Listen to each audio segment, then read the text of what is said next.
think they're gonna kill the king by using that weapon. That's what I think. I feel like that's the only way. Unless... Okay, this is a reach. I know it's a reach. What if, like, the king is like, I'm gonna curse you. Okay, hold up. Hold up. Before I bring this up, I'm gonna bring something else up to connect with this. Remember when during Cece's flashback, when she was showing Lelouch the story, or her life history, right? And she showed what happened to her when the sister, the nun, gave her the code, or gave her the immortality. Did that lady force that on her? I was under the assumption that the only way for that exchange to even happen is that both parties have to agree for it to happen.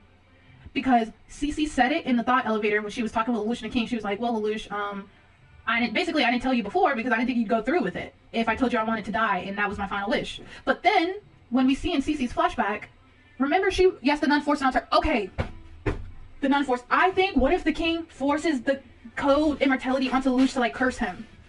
It seems to imply that it was forced, but it is like, I totally think it was forced. I was under the assumption that both had to agree. Like Cece had to agree to kill her, right?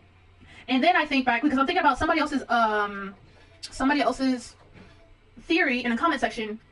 He had said that he was trying to come up with a theory on how the king stole Vivi's code, because to me, knowing what we know, watching that episode when Vivi was dying, I didn't get the feeling that Vivi wanted to die. Because the last words he said to Cece were like, he said, the immortality is my burden to bear. That's another reoccurring thing in the show. Everybody's like, it is my burden to bear. I'm going to deal with this alone. That's like another thing that's reoccurring in the show. People be saying that. But when Vivi's saying that, tells me he don't want to die. He don't want to die. But the king forcibly took his code away. Okay. So if you got somebody... And I'm thinking that Vivi and Cece are on the same level. And the reason why I think that is because of what Cece told Lelouch right before he killed everybody in the research facility. Cece was like, well, how are you going to kill him? He's just as young and immoral as me. Meaning, like, we kind of the same. So how do you plan on killing him? So if Vivi and Cece are the same, how did the king forcibly take Vivi's code? If the king forcibly took Vivi's code, that implies that dynamic between someone who is bestowed a Geass and someone who has the code for immortality, both parties can forcibly take stuff from each other, right? So that leads me to think, what if Lelouch forcibly somehow takes the king's code, or the king forcibly forces Lelouch to kill him, to curse him to be alive forever, for him to be like, now you're gonna watch everybody around you die. Y'all get what I'm saying? That was a lie. I know that was a lie. Sorry. I guess I'm not fully understanding the dynamics of the relationship between a immortality person and someone who has a Geass. I don't think oh yeah, I do not want to be host. What if, I'm just trying to think, how will Lelouch forcibly, he's like, the only way to kill the king is take his code away. So what if because if the king wasn't, like, before Vivi died, the king was like Lelouch. How did he have the power to steal Vivi's code? Like, how did he do that? Did he learn it inside that place and didn't tell Vivi because he was going to set Vivi up? And, like, I don't know, it does seem like either party can unilaterally move the code from code code bearer to Geass. So I'm thinking, or what if, you know what would be crazy? What would be crazy is if, you gotta change, Evermore. Okay, cool. What would be crazy is if Marianne gets to him and she bestows a code onto Lelouch to help him fight the king. That's why she woke up, to help Lelouch fight the last battle. Dang, that'd be crazy. She's gonna give Lelouch her code. Her code or something, or like her Geass ability, and that's gonna help him fight the king. That's gotta be it. What if Marianne, she gives Lelouch her code ability to submit her consciousness into somebody else, and Lelouch does that to the king? That's how the king's Lelouch. I don't know. I probably should have been named wrong in there because my name wrong is a lot harder. Okay, cool. Alright, so you said Charles is Charles is the only one able to kill Vivi. Only people who have gained a Geass through said code bearer can kill that code bearer. It's okay. Wait. But what if? Okay, because and Charles hasn't given anyone a Geass, so the only way. So to me, you saying that means the only way to kill him would be. Oh wait, actually, Rollo could have technically killed Vivi since he got his Geass from him. When they get a Geass from a code bearer, they also gain the power to kill them. And you know what? Charles probably made sure not to give a Geass to nobody because he don't even be in that type of position. So how could they kill Charles? Either Lelouch takes over his mind, or they use the weapon to kill him. That's the only. To me, I think that's the only solution. But we will see. We'll see. You have to be in the most advanced stage of Geass to be able to kill the code bearer. Okay. Okay. I remember them saying that for sure. And something about what Lloyd said in the sub compared to the dub. You talking about when he was talking to Nina? Because He basically, yeah, like, it was different, if that's what you're talking about. Because in the sub, he said, you're gonna have to sacrifice your heart for science, or keep your heart and abandon science, right? But then in the English one, he was like, something about my heart, I was a monster, I became a monster in the very beginning. Something like that, I can't really remember. He said something like that. I like the sub better. I definitely, and I will say, I like Nina's Japanese voice a lot better. Her English voice, I'm not a huge fan of, but I will say, in the dub, he straight up admits he's a sociopath. Oh, I must have missed that part. He said something like, my heart in the very beginning, monster. I think maybe I skipped that part a little bit because I was trying to get to some other parts, but I should rewatch that part. But definitely like the sub better, because we know Lloyd is not a sociopath by the mere fact that he went and helped Suzaku in season 1 when him and Miss Cecil came and rescued them. Remember, rescued the students in the dub? Oh, okay, yeah. So I don't really like that. I think that is what he was implying by not having had to make that choice. When Nina was asking about, oh, he said that? Oh, well, he did not say that in the dub, that's for sure. He said he abandoned his heart. He gave up his heart in the very beginning, when he first, I'm assuming, of his career. Okay, I have a few. These may be a reach, y'all. So I kind of, and how do I articulate this? Something about Lelouch that really irritated me about the Rolo thing. Okay, now, I said that, okay, I was responding back to someone in the comments named Alexander. He had typed out this long thing. It was a really cool response. And so I was just responding back to like one of his theories, and then the whole Rolo and Lelouch thing. Now here's my thing with Lelouch. So if we think about Rolo, right? If we put aside, he killed Shirley, like we don't like what he's done. We put that aside. I low-key was just not, like, okay, let me clarify. Before I even say this, let me clarify something. I'm happy that in Rolo's death, he said what he said to Rolo, like, oh, you saw right through me. He said, basically, you know what he said, right? Basically saying, Rolo was like, you were lying, right? You're a liar. You didn't really mean what you said to me. And he was like, yeah, you're right, blah, blah, blah. I'm so happy that Lelouch, and this reminds me of Light Yagami, when Elle died and Light was holding Elle in his hands and he was like smiling up at him. And it's another reason why I like Lelouch better, as like kind of an anti-hero in a sense. I'm happy that he lied to Rolo, right, about that. But what irritated me, hold on, I know I'm all over the place. I'm sorry, I'm trying to gather my thoughts. But I understand the purpose in the plot of Rolo sacrificing himself was to give Lelouch motivation to continue on with what he's been doing this whole time, especially with supposedly Nunnally being dead. He's lost everything, so he's lost his will to live. You're right, your brother is just a liar. You're right, your brother is just a liar. It's such a powerful line to you. Okay, why is that a powerful line to you, Skeptic, if you don't mind elaborating? But I was going to say that Lelouch, it irritates me that it takes people sacrificing themselves for him to carry on.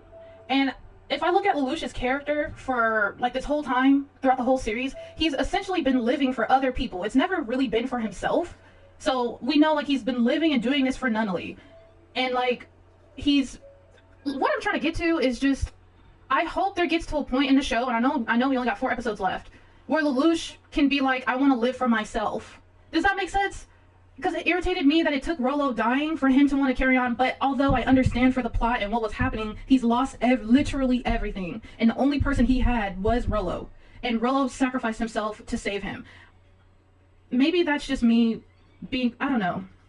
Now that I'm saying it out loud, it is an acknowledgement of how he has been operating and what his whole persona has amounted to. Also relates back to Suzaku telling him and what his whole person is. Especially what his father has said as well. Okay, I see what you're saying. I guess maybe I was just irritated because so many people have died for Lelouch, and maybe I was just frustrated with him in that moment because he was giving up. I know we do not fuck with Rolo like that. Like, I get it, like I know we don't mad at him, but then I've just been thinking about in Rolo's point of view, and I watched it in English, what Rolo was saying, how his whole life he's been used. He knew Lelouch was using him, but the short time, the year that he had with Lelouch was the realest thing that made him even feel human. So I get that. I had a feeling, I knew Rolo was going to sacrifice himself in some way, but I guess I was just frustrated with, it took Rolo doing all that. Now, if Rolo hadn't done that, we wouldn't have the show. It would be the end of the show. But I understand for the plot, like Lelouch realizing all these people that have died, he has to at least take his father out. It kind of reminds me of what Ogi said to Schneasel, I'll give you 0, but you have to give me Japan, because if you don't give me Japan, what has all this been for? Let's talk about that conversation with, the English, they call him Dietard. Dietard? I feel like it sounds kind of weird. Dietard and Schneasel, right? Okay, I knew from a long time ago, I knew, oh, they're gonna be real mad when they find out. Shizel brought all the receipts he sure did. They're gonna be real mad when they find out that Lelouch has been using Geass. Now, at first, I was so with Die Hard. I was like, okay, first of all, y'all, him having a Geass power, that shouldn't even fucking matter. Like, why are y'all really mad? But then they brought up how he used the Geass on the Japanese people. Now, and then what really set it in was them finding out he used it on Yuffie. So, I totally get why they feel betrayed. Now, Ogi, I guess part of me was just hoping that the Black Knights would be like, okay, it's possible. But you know what? I'm thinking like, okay, I'm just thinking like, I'm kind of all over the place. I'm so sorry. I'm just thinking about. Part of me was feeling like, okay, Black Knights, but look how far y'all got. You know what I'm saying? Like, look how far y'all got. Now, I totally understand back in season 1 when Lelouch sacrificed, I forgot the Japanese commander. They were supposed to rescue them. But that was the moment where Lelouch had decided that he was willing to kill people, innocent people for his goal. That was that episode. Where he put the bomb on the ship. It was that, and it was the Yuffie incident. When you think about it, the reaction wasn't any different to Callan's show. She had a whole year. That's a fact. That is very, very true. You're right about that. Now, it would have been crazy if Callan was like, I knew about this the whole time. I kind of was low-key waiting for her to say that. Guys, I knew the truth the whole time. But that would not serve her. Like, they would have been looking at her like, you knew? You knew the whole time? You know? But, I guess...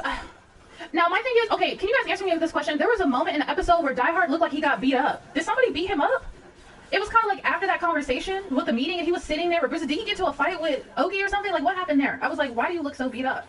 So I was just like... thinking, okay, Die Hard, what the hell happened to your face? What's going on here? Now, what made, now, maybe I'm just a little bit confused. What made, I forget exactly, but that would make sense. What made Die Hard flip? Was it the whole that all of us are possibly being controlled by a Geass? It's assumed Ogi beat him for blackmailing him about, okay, but my thing is, Ogi, you should have just told the fucking truth since the beginning. That's my opinion. That's my opinion. Now, speaking of the relationship, Cornelia's character development, she basically told Violetta, hey, having a noble rank isn't everything. Go be with the man you love. That's basically what she told her when she said, hey, we're not planning to punish you because at this point it's like we too far into the game. But just so you know, having nobility ain't all that, because at the end of the day, you could end up losing someone you really love. It don't even matter. So I felt like that was Cornelia's way of telling Violetta, just go be with the man you love, which I found that it was such a brief interaction. So I'm just like, I found that so like, okay, that was very nice. That was very nice. Now, what's also cool, wait, hold on, before I bring this up, tell me if this is a reach. There was this part, the part where Suzaku was laughing mechanically, like crazy, manically. That reminded me of Lelouch. And it made me think, what if, yes, it made me think, what if, like how Marianne put her, like her consciousness or mind, she used like her Geass or something to put it on you. What if Lelouch did that to Suzaku? What if she did that? Because we just, so if we're not thinking about that right, it's cool to see how Suzaku has done a complete 180 on how he feels about going about things. Like he's now saying, no, the means don't mean nothing now, shit, because it don't even fucking matter. It don't matter because at the end of the day, war is a cycle and people die. So all that matters is the results. So I'm curious to know if Lelouch is going to do a 180 and be like, hey, actually, how you go about it does matter. That would be so crazy. Now, you guys are not going to believe me, but I actually watched the full ending theme for the first time today, like right before the stream. Like I've never watched the ending credits all the way through. When he said he's been naive up to the point and Lloyd clocked him, no, you really? I know, right? I feel like Lloyd is like, he's permanent, he be saying shit, and it's just like what everybody's been thinking. But, hey, not yet, what's going on? What the hell am I even doing? I'm waiting for, it's 9:15, Shelly. Let me know when you can get on, because I'm kind of saving my resin for you, but I'm just going to go do dungeons.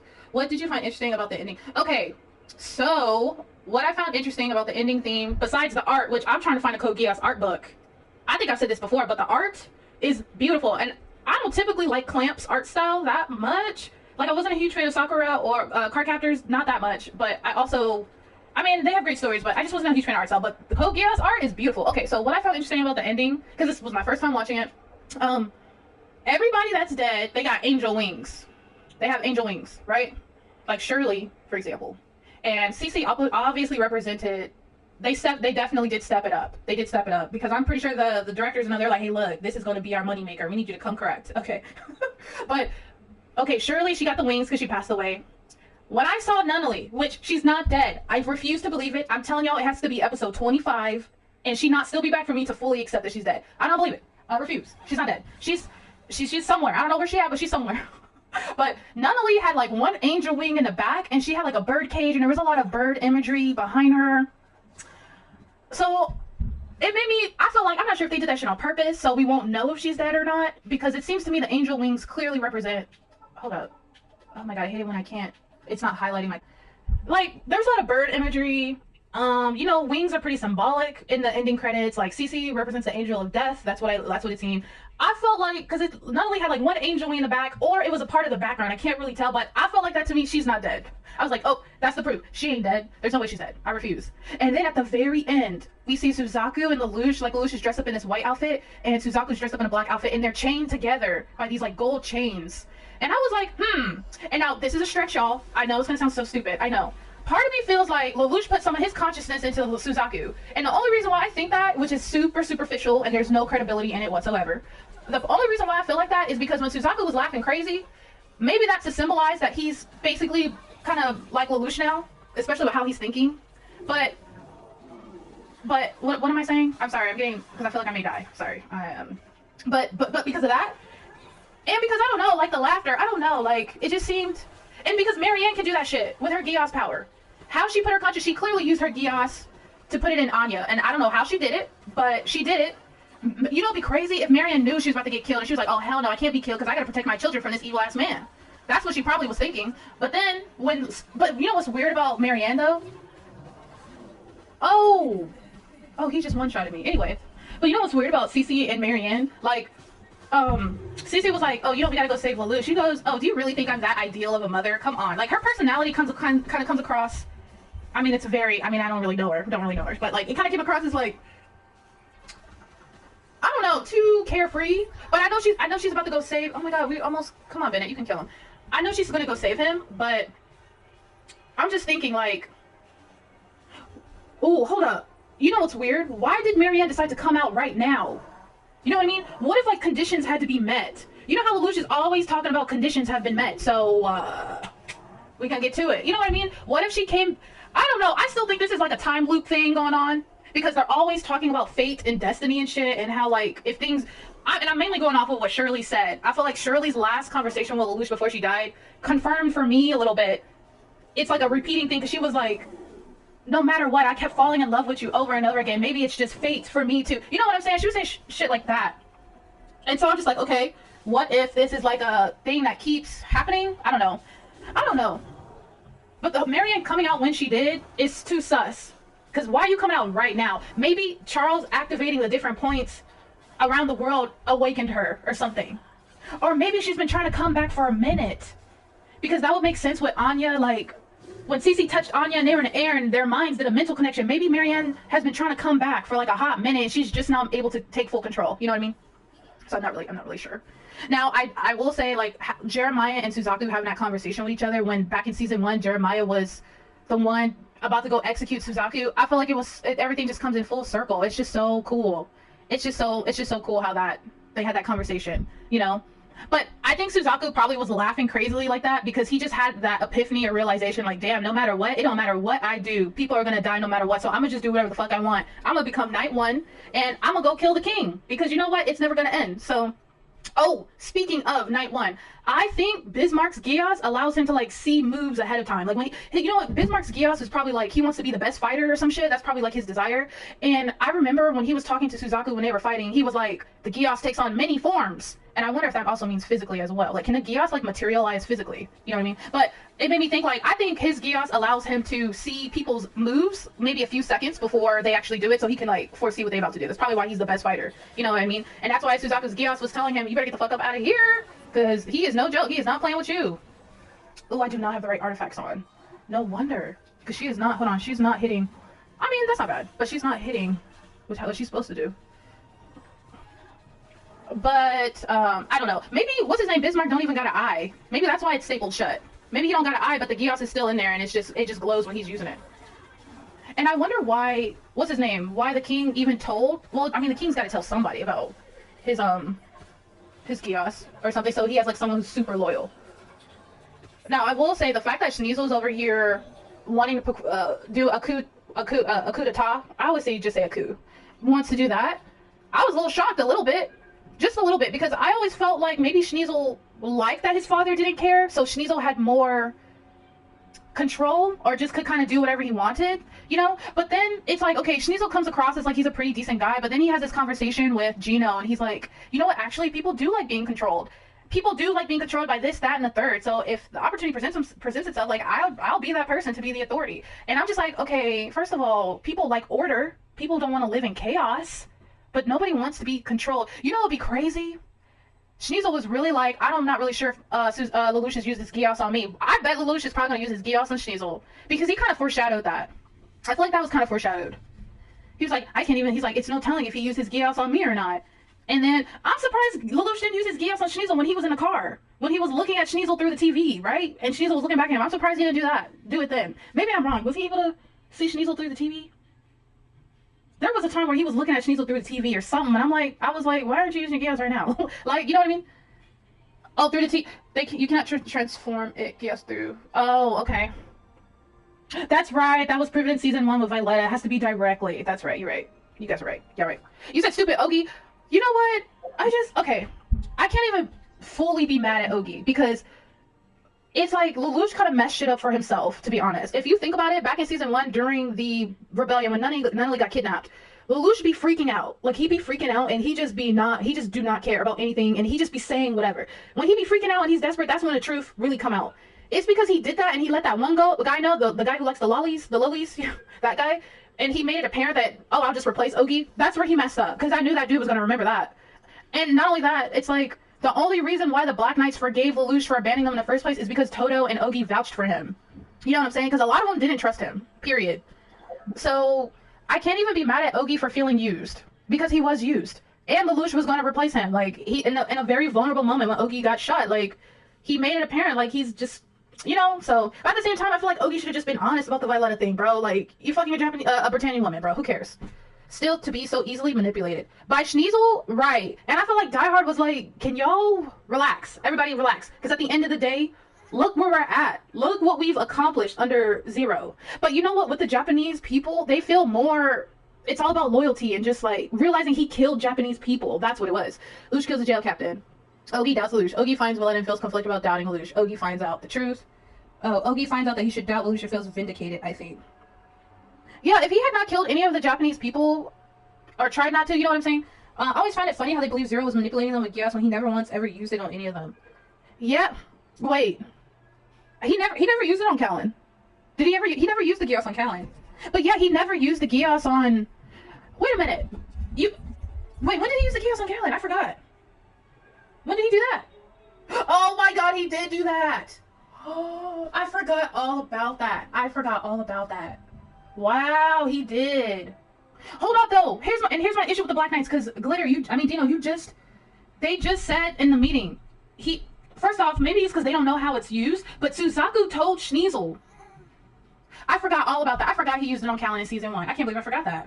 I totally forgot that. Now here's the thing. Suzaku told Sneasel that Lelouch used the Geass on him. Now I don't know if Suzaku, told Sneasel how it's done. Maybe they don't know how it's done, but I have a feeling that Sneasel, I don't know if Sneasel knows how it's done. But my thing is, I guess they don't know that you have to use it directly in the eye. If they knew that information, they would know that, no, they wouldn't, because the memory's been erased, because Cornelia doesn't remember it, otherwise she would have said it.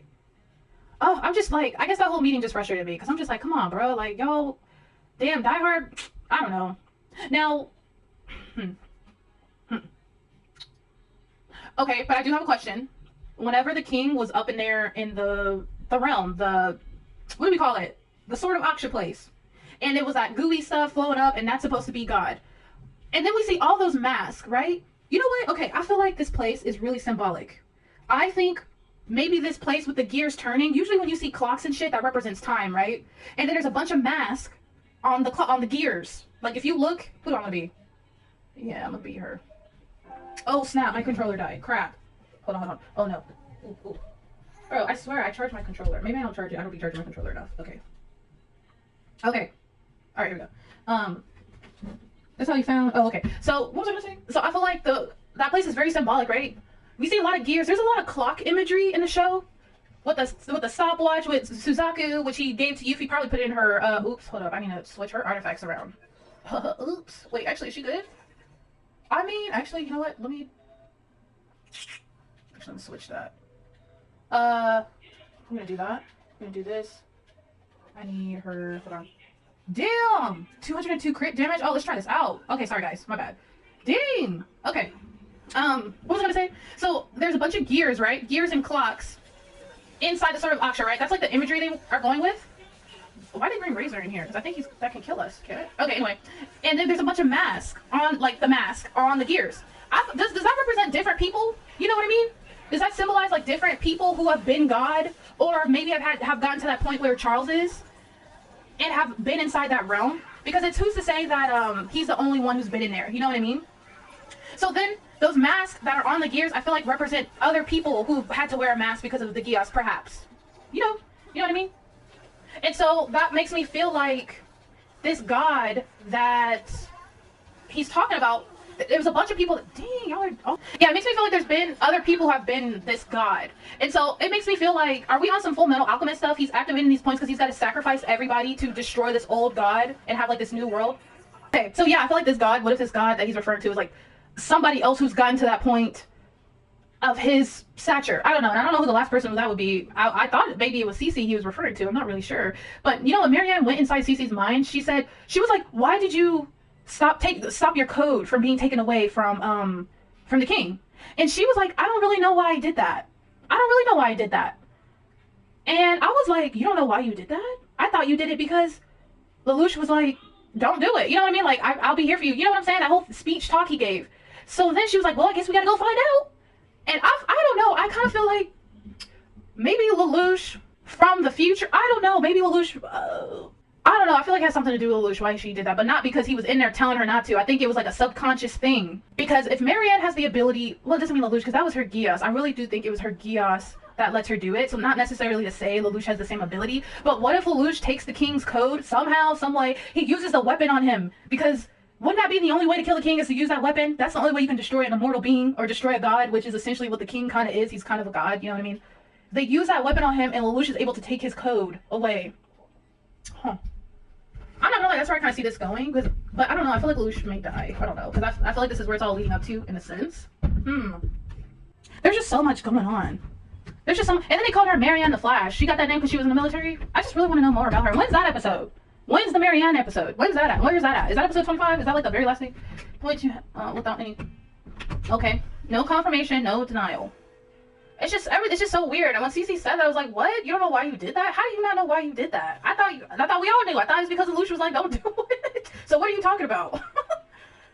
And then Marianne, I don't know, speaking in cryptic riddles, like, let's go find out. Oh, you know I'm not an ideal mother. Yes, you are. Then why are you here? Why are you waking up now? And not only that, she's been talking to Cece this whole season. I remember explicitly when Cece was talking to Marianne and she was like, I'm not Lelouch's caretaker. She said something like, as if Marianne was like, go check up on him. And she was like, why I gotta do that? You know what I mean? Is it spoiler? No, I don't think it's a spoiler if it's inside material. No, I don't think it's a spoiler. What is it? Tell me. Because I want to know all about the side material. I need to watch. Somebody told me that there's like after season 2 came out, they released like a side story of what happened in Europe. Nothing, but it was just a reference to you asking if Aaron was in the military. Oh, yeah, I want to know. She was the oh, cool. Oh, that's cool. She was a former Knight 6. Anya's like 14, so 8 years ago, she was what? 15, 14, 13, 12, 11, 10, 9, 8, 7, 6. So she was 6 years old? Whose kid is she? Is she another orphan? I want to know who Anya's parents are. Be crazy if she was no, she's definitely not. So she was the Knight 6, and the king, basically, a very wealthy merchant family. Oh, okay, I see. I just want to know why she put her consciousness in Anya. I guess that's what I'm curious about. Why Anya? Maybe it's because, I don't know, I feel like it was all, because if I think back to the very first episode of the show, Cece was like, I found you, right? Whenever Lelouch stumbled upon her pod that she was in, she was like, I finally found you. So she was looking for him, and this was probably all a plan that was already set in motion. And I'm thinking, why was this plan set in motion? You know, like, why, you know, why, like, I'm pretty sure we'll find out. I'll find out later, but I wonder if, oh, here's another question, though. You know how Lelouch destroyed the door to the place? Didn't he already do that, and it didn't work? Didn't he already do that? I'm trying to think, like, didn't he mess up some shit? He was like, oh, you're stuck here, and then he was shocked that he got out again. Is it because there's multiple doors, right? There's multiple doors to the thought elevator? I'm kind of confused on that part. Because I'm like, okay, you trapped y'all in here, but didn't you already try this and it didn't work? I could have sworn he did this before, but I'm not. I do think that is how, Okay, so there are multiple doors. So I'm just like, Lelouch, he's not thought elevator. That's what they called it. They called it the thought elevator. That's what they said. That's exactly what he said. I will say, I was so about Rolo again. I'm happy Rolo, it's kind of like with Yuffie, right?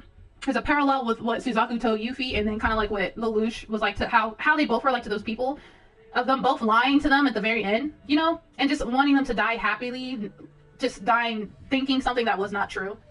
I do hope Yuffie's name is, I don't know, what if I don't know.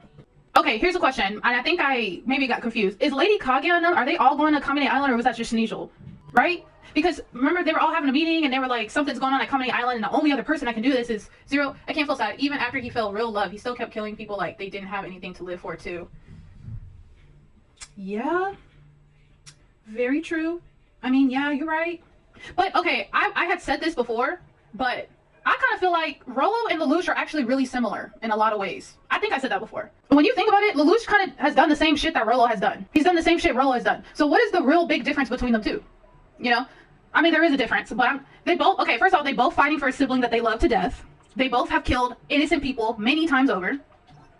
They both have lied to people. They're both super similar. So that's why when it comes to Rolo, I can have more empathy and just kind of think, shit, Lelouch doing the same shit you doing? Like, like, the only difference is Lelouch is the main character, and Lelouch really ain't your brother.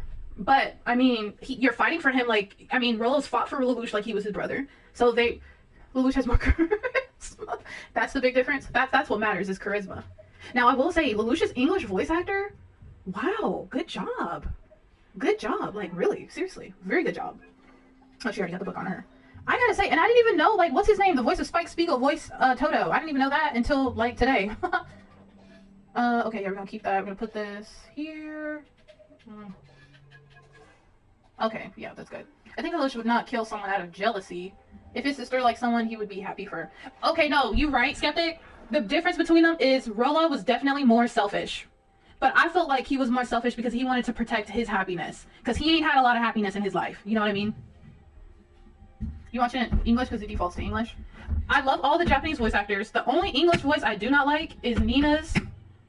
I have to hear... I like the Rivals. I like the Presidents. Yeah, I feel like Nina's English voice was the only one I didn't like. Otherwise, their motivation and behavior seems to be... Yeah, you know what? And it's just like... Who was the same reason I watched Clannad in English? I didn't watch Clannad in English. I watched it in Japanese. So I don't know what the English voices are like. What was I gonna say? Yo, why are you sending the invite? Can you let me load, please? Let me load in. Thank you. Wasn't there somebody? I think it was Dino. I don't like Nunnally's dub voice in season 1, but in season 2, the VA kind of changes it up and gets better. Wait, I think I heard Nunnally's voice too. I didn't really like her voice that much either. I thought it was okay. I didn't think it was that bad. I thought it was okay. I think, Dino, you said... Who are we talking about? You said the reason why... Like, we were talking about something, and you were like, I think the reason why they don't like this one is because they see themselves. But, what was I... I forgot who we were talking about, Glitter. Like, Dino, you were like... I think the reason why they don't like us is because they see themselves... What? Were we talking about Code Geass? Okay, because I'm bringing this up because... What if... And it wasn't made apparent in the show, but what if Lelouch saw himself in Rolo, and that was another reason why he did not fuck with him? You know, maybe was he so... I love the Yuffie voice dub when she killed the Japanese... Oh, I gotta check that out then.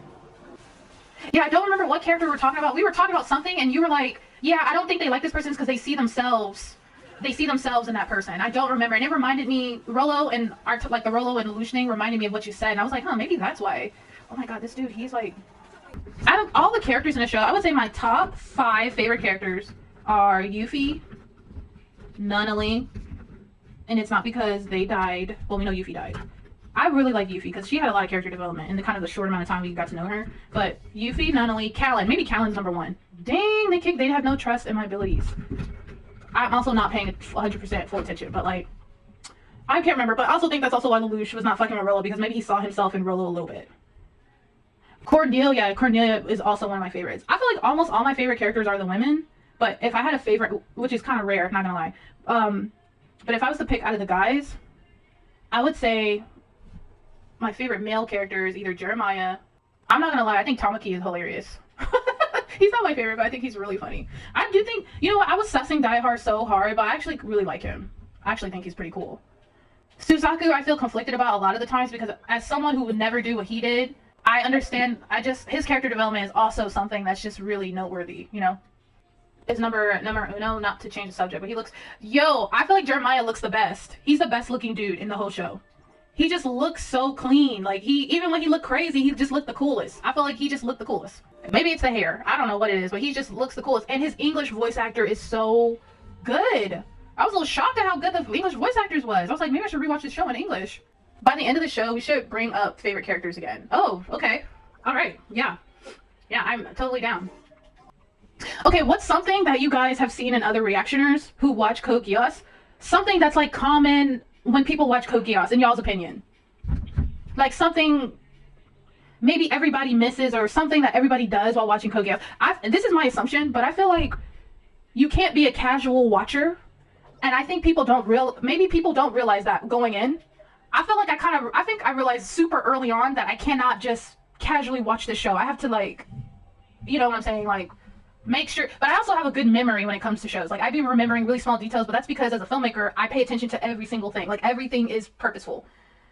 Okay, Nina hate, understanding Rolo to conflict. Understanding Rolo to hating him to being conflicted about him. The Nina hate is common among all reactors. I bet. I mean, she make it kind of easy, not gonna lie. But at the same time, she just symbolizes that irrational bigot. Watching everyone's reaction to the table scene is always hilarious.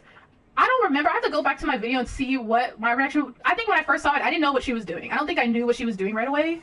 I realized later. I think I can't remember. One reactor I saw thought she was just scrubbing the floor, and then it.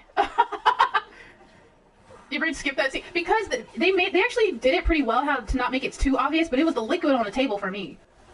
Yes, I think because when you react to like a show, right? If you can't talk and express your thoughts during the show, you miss shit.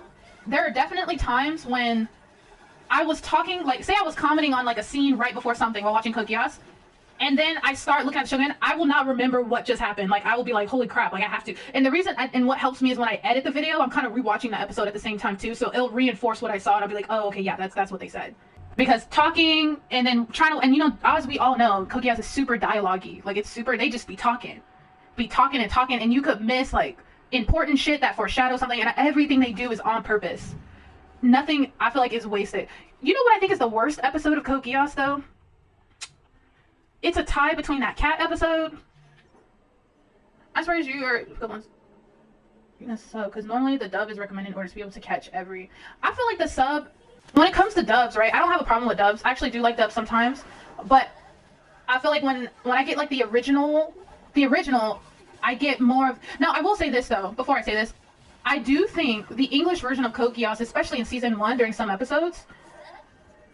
As native English speakers, we know how to say something in a certain way to express a thought or express an emotion, right? Whereas I feel like when you have you ever had a friend where English is not their first language and they may say something in a particular way and it may confuse you because you may be like, either it's super formal or they're using words that are not in the common, that are not used commonly by people. It's like they'll use academic words when not in an academic setting. Does that make sense? So sometimes I feel like in the dubs, when you have the translation, they'll either simplify it down in a way where it makes complete sense and there's not these complicated words. So for example, just to give you an example, when the king, now he says it in English, but I'm just using it as an example, just as an example. So in the Japanese, the king is like, I don't have time for these mundane things, right? Now, normally, you could be like, well, why didn't he just say like this shit is irrelevant? Like, why didn't he use language that is more, and not to say mundane is an academic word, that's a very common word, but I'm just using it as an example. You know what I mean? That line feels super strange. Like I've had like Japanese friends who we will be practicing language exchange and they'll say something to me and it's correct, but it's weird because normally we wouldn't say it. So that's where I feel like the dub is helpful. So if you got somebody who they be reading the dub, they're like, what? Like I get it, but okay, let me go to the English. Oh, okay, I see what you're trying to say. Like what you really trying to say. That's where I think the dub does a good job in Code Geass, especially in season 1, because I think there was something I was confused about. There was like an emotion. I was confused about someone's. I can't remember the character. I think I was confused about how a character felt. I like what their true emotion was, and then I watched it in the dub, and I was like, oh, he was actually really pissed. It's not that he was, like, unsure. He was actually pissed about that. Does that make sense? Y'all know what I mean, right? Y'all know what I mean. That's what I feel is helpful about watching it in Japanese first, and then go back and watching it in the dub, and just, like, reconfirming shit, and just be like, oh, yeah, oh, cool. Like, oh, that's way more simple than saying this long-ass sentence when it could have just been shortened down. So, Yeah, so I'll definitely probably rewatch. I feel like the subs are bizarre but specific. Bizarre is a good word. Like sometimes it is bizarre. I'm trying to think of a good example, so I'm not just talking out my ass. I'm trying to think of a good example. Now, the mundane thing, I feel like is a good example, but he says it in English too. And I'm thinking, oh, he's royalty, he's a king, he's probably going to speak like that. But if we watch in a show where people are in school and we're talking about high schoolers, sometimes they be saying shit a certain way, and I'm like, that's not how a high schooler would speak. I have to think of an example. Next time we do a discussion, I'll have an example, and maybe like, I think the Code Geass dub is really good when you compare it to the dubs in its time. Code Geass came out in 2011, right? What was out in 2011? Damn, that was a long time ago. What was out in 2011? Because the dub is good. The voice acting is great. It reminded me if I was watching an anime in the 90s where the voice acting was real good. Better replaced with trivial. Yes, good example, Skeptic. That's right. Trivial, irrelevant, minuscule, something but mundane. Who? Nobody uses that word. But my excuse for it is, okay, he's a king, he's royalty. Maybe he's gonna talk like that, I guess. Code Geass came out in 2006? Oh my god, that's a long time ago. Wow. Yeah, that is really good. Do you think it was really good for its time because it was an original? And it was funded by Pizza Hut and it got a lot of money? Do you think that's why? I wonder who... Like, I wonder why they created... Not to say why did they create Code Geass. I wonder what the inspiration... Because it's not based off a manga. It's like... I don't know, I'm just... Code Geass is fucking good. Like Code Geass is definitely my top 5 anime for sure, honestly. Up there with Hunter x Hunter. Now, Hunter x Hunter is my anime that I could rewatch over and over. Like, over and over again. Never get tired. Never get tired. Like, every episode is good. Like, every single one. Okay, first of all, what are we doing here? You know what? Actually, I want to go do... I have no idea why it was so good. How do they... And that brings me to my next thing. Like, who was the creator of this show again? You know what? I feel like Clamp's art style really works for this show. It really does. It does such a good job. Like, this show has its issues, especially... Now, we already had this conversation, so we don't have to talk about it again, because I don't want to keep complaining about it. But just how it treats the women in this show, for sure. But it has its flaws. Okay, is it just me, or is the season 2 pacing a little fast? Maybe the pacing of season 2 is it's just a little fast for me, but somebody in the comments told me that originally it was supposed to be 50 episodes, so they cut it short, which understandably so. But the pacing is a little, I don't know, the pacing feels, I don't know. Okay, it's not just me, I'm not crazy, because I was feeling like it was a little fast. I think they want to talk about, World War II things without talking about World War II. I mean, yeah, like, it's definitely a lot of references to real history, that's for sure. Who do I want to be in here? I don't know who I want to be, I'm gross. But, ooh, the Wind Sif is actually pretty good for her. Not even, oh my god, let me go craft, let me go do some alchemy real quick. But I would say season 2 is a little, the last 2 episodes really inject speed right into their veins. Dang, really? It's that fast? Like, fast in a detrimental way? Or fast in a way where, yeah, fast in a detrimental way? Like, it's not good? But I do remember, Dino, you saying, it was you and Dino who said that, no, I think it was Evil. Evil was like, it's the quality of the explanation, something like that. We were talking about how fast they dump information on you. That was a topic of discussion. Oh, so if it's really fast paced. Okay, so you guys had told me to watch 23, 24, and 25 together, right? Those last 3 together, right? One extra episode would be good, ultimately, for a little more time to explain some things. Okay. Okay. Yeah, I can't even see past this light. Okay, we're gonna, where is it? I need the 2s. Oh, here we go. Oh, dang, no. Oh my god, I have nothing. 24 and 25. Probably just 24 and 25. That is my general, but 24 are sufficient. Not sufficient. Okay, gotcha. Okay, so I was going to do 21, 22. And then 23, 24. I'll just do 23 on its own then. Okay, alright. I gotcha. Okay, what's the weapons dungeon? I'll definitely, oh god, it's not the right stuff. That's fine, whatever. But, I'm trying to think. There's something else I wanted to bring up. Okay, when Suzaku was talking to Nina and they were down in the crater and Nina was like, I didn't realize how dangerous my weapon was going to be. And he was like, now, okay, I'm not going to lie. I felt like Suzaku was a different person. When he was up in that crater and he was like, Nunnally's dead and Jeremiah left and he was laughing and he was talking to Nina, I felt like he was a different person. Maybe it's just because he had that epiphany. Maybe it's because he had that epiphany or something and he was on this high of like, it don't matter what I do. Now I'm changing. Like, I'm going to be, you know. He was like, congratulations, the bomb. What did he say? He was like, congratulations, the bomb is... Their bomb really killed a lot of people. It killed a lot of people, and he was like, Britannian is unbeatable. I forgot what he said, but how he said it, it made it seem sarcastic. And a huge success, and that Britannian cannot lose now. Wait, my bomb that evaporates shit in a 5K member kills. And was that his, like, duh, girl? Duh, your mom kills a lot of people. Who's this? You said, you were like, I would have preferred if Bismarck had not shown up for Suzaku to instead have landed his strike on the Emperor, only to learn that he's immortal. You know what? You know, you be bringing up good points. That would have been a great, I was most shocked that Lelouch lost his connection to the Black Knights so easily. Not that it was easy, because Schneasel did come with all types of receipts, so it was not easily, but like, I don't know, I would have figured at least some of them. I know Callan didn't really want it. She was over here still fighting for his name, even after, you know, they decided to, like, get rid of him. And even after he escaped, she was still, like, on his side. But I do know she can't tell him that she knew from the beginning who he was, because they would have been looking at her, like, sideways, like, bruh, what?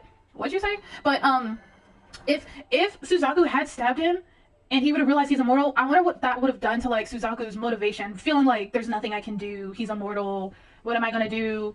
I can imagine him having, like, this moment of, like, falling to his knees with his hands on the ground. He's like, and then the king's like, you can never beat me. You can talk all you want about the Geass, but you are still just an insect. and then that's when Bismarck, she's like, handle this mundane thing. Oh my gosh. That would have been a great moment, Dino, for sure. Because I wonder, does he find out ever that the king was immortal? Oh, let me go back to the... You said... I just thought it would have been much more interesting since Suzaku still basically knows next to nothing about Geass, really. I also find it interesting that they did not try to talk to Zero and Callan, but then again, they do not know how his powers work. The evidence they were given were from mortal enemies, though. And why they introduced Bismarck here. That's another thing. You bring up a good point. Wouldn't you want to... I guess... Yeah, because Sneasel actually scared them. Bro, do not start that fire crap on the grass, bro. You're gonna burn us. I'm staying right here. Oh yeah, I forgot I'm the host. You're right, Skeptic. Like, I just think Sneasel, with his manipulation techniques that he be doing, he just frightened them and scared them, because he was like, who's to say that he hasn't used the Geass on all of you? I mean, I don't even know if the Geass is on me. You know, like, really playing the game there, which I thought was a smart move on his part, because the one that was riding for him was Tamaki, really. Tamaki was really writing for him, and he was like, this proves nothing, this, that, and the third. But then here comes Valletta like, oh, well, he used it on me too. Bro, what are you doing? Always try and justify Lelouch's behavior. They try to justify Lelouch's behavior? Because Lelouch has done some really messed up stuff. Is there any justifying that? Because he's pretty selfish. He's like really selfish. Which brings me back to my whole point, like, him needing people to ground him. Like, he'd be like being so, like, some shit be happening to him, and then it takes somebody to slap something like, hey, look, bro, hey, hold up.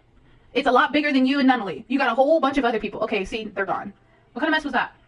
That was basically your way to force them out of the game, is to quit the game. But, yeah, honestly, I don't think there's any reason to justify Lelouch's behavior, because Lelouch knows himself what he's done is wrong. So you got somebody standing here saying, no, I did some really messed up stuff. And then they're like, no. Yeah, they just tend to never doubt his character. Okay, yeah, no, bruh, you're messed up. You got to pay some way or one way or another. And he has paid, like, in a way, by losing almost everybody that he cares about. Everything, you know? But what I like about Lelouch's character is that he knows what he's done is wrong. He knows, and he actually feels bad about it. He actually feels, you know, like, messed up about it. Now, there are some points where I was like, about Lelouch, like, Lelouch... And it was really, like, especially during the Ogi scene, which is why I can't even be mad at Ogi being mad at Lelouch and feeling used, which I thought it was so smart for Ogi to bargain for Japan to give up Zero. Like, I understand, like, how could they give him up so easily, but I also understand Ogi's point of view, like, the dude, I know he cares, but when it came to his sister, he did not, he's already made the decision, like, yo, it's either my sister or everybody else, and I choose my sister. So it's, I mean, everybody's the hero of their own story. Let's just say that. Everybody sees himself as the hero of their own story, when really you could really be the villain of somebody else's story, or you just the villain, you know? I don't know, that was a quote. I don't know where I got that quote from, but somebody said, I don't know if it was a person or a show, but everybody sees themselves as the hero of their own story, which is why it's so important to look at different perspectives. And I think the show does a good job at, like, presenting different point of views and having us feel conflicted. Like, it's not just black and white, you know? It's not just, oh, these people are bad. But I know we gotta have, like, our... You know what is it? Just 4 episodes left? I may try to finish that all next week. And we'll just do, like, one big whole discussion on, like, everything. So the last 4 episodes, maybe just finish it all next week. Oh, 5 episodes? What am I on, 20? Yeah, you're right, 5 episodes. If you live in your truth, which is why I will say I am so proud of Suzaku for being able to be like, look, this is how I'm going to be now, and it is what it is. Like, this is what I've decided. So I will say, we may not agree with Suzaku, but he be sticking to his guns and what he believes in. Now, and I like that he acknowledged, I mean, he's already acknowledged it. You know what? Okay, let me see how I can articulate this. Because I've been thinking about my feelings about Suzaku's character. it's not that I hate Suzaku, because I feel like I've seen, especially on Twitter, whenever people talk about Code Geass, and I try to stay away from any possible spoilers, but sometimes I'm scrolling through the timeline and they just talking about Code Geass. I've seen many people say they hate Suzaku. And I know I've said that in my previous reactions, like Suzaku gets on my nerves, like I can't stand him. But I think, I think what makes Suzaku what makes him so annoying is the naivete, of course, but like, he was just stupid. Like, I feel like the difference right now is he's more realistic, like he sees the world for what it really is, and maybe, I think though, he's still, don't justify the end, it's just the result, so now he's on some demon time, basically. And we may not necessarily agree with that, but then it's like, Lelouch has been doing that the entire show, so why should we feel any type of way about Suzaku doing it? I think he can save the oppressed. Bruh, that was my biggest thing with Suzaku. I was like, are you stupid? Like, are you really dumb, bro? Like, and I'm so glad, and this is why I really like Lloyd, because Lloyd is like the voice of reason. Lloyd literally told him, so you trying to like not keep people from killing each other, but you gonna be in the military? That contradiction is probably gonna kill you, right? Lloyd literally said that to him in the first season, and when Lloyd said, I was like, oh yeah, I fuck with you, Lloyd. Like, because it's so true. So that naivete, that thinking so maybe him not seeing reality, the world for what it really was, that was the most annoying aspect about Suzaku, more so than you fighting for the oppressor. I feel like, whereas now, although he's still fighting for the oppressor, Schniesel, right? He wants to be Knight 1 so bad. He's now at this point where he knows how the world works. This, I guess, I forgot to mention, but Lloyd is one of my favorite characters for how savage he is. But I guess Lloyd is in my top 5 too. Okay, so Cornelia, Callan, Yuffie, Lloyd. Who else did I say? I said somebody else. Cornelia, Callan, Lloyd, Yuffie, Nunnally. And it's not because she died. Maybe it's because I just think she's so sweet. She's like symbolizes the most innocent. Well, I don't know. I like Nunnally's character. She really told that lady, she was like, look, excuse me. I think I watched that in English. With Nunnally's voice, she was talking to the Karen lady. She was like, excuse me. I believe I have the viceroy here. I was like, kill her. Get her out. Ooh, tell that bitch. Can't stand. Ooh, she's not dead, y'all. I refuse to believe it. She's not dead. I refuse to believe it. I refuse. She ain't dead. But, I think it's kind of, I think it's kind of funny though that he's able to drop these troops on there and like can't bring himself to test him up. Because she be beating him up.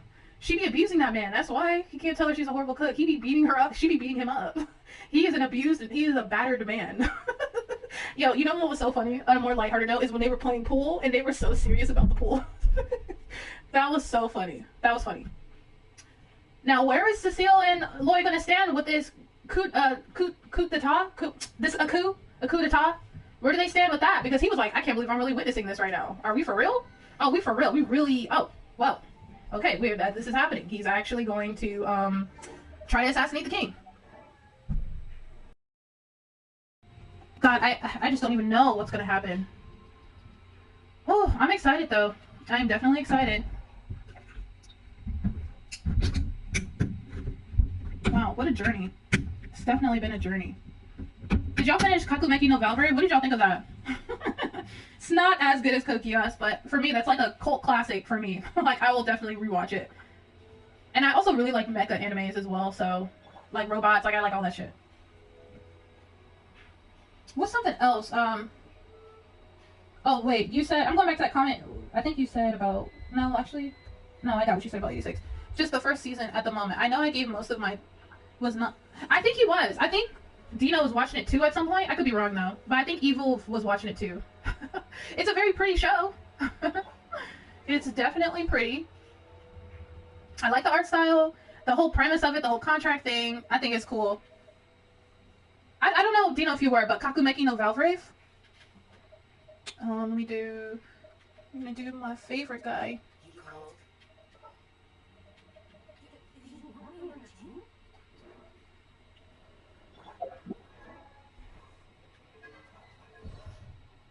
The mech designs, yeah, the mech designs are pretty cool. Oh my gosh, are you taking a break after that one episode? The writing is about to be, I agree, it is definitely about to be nothing to write home about.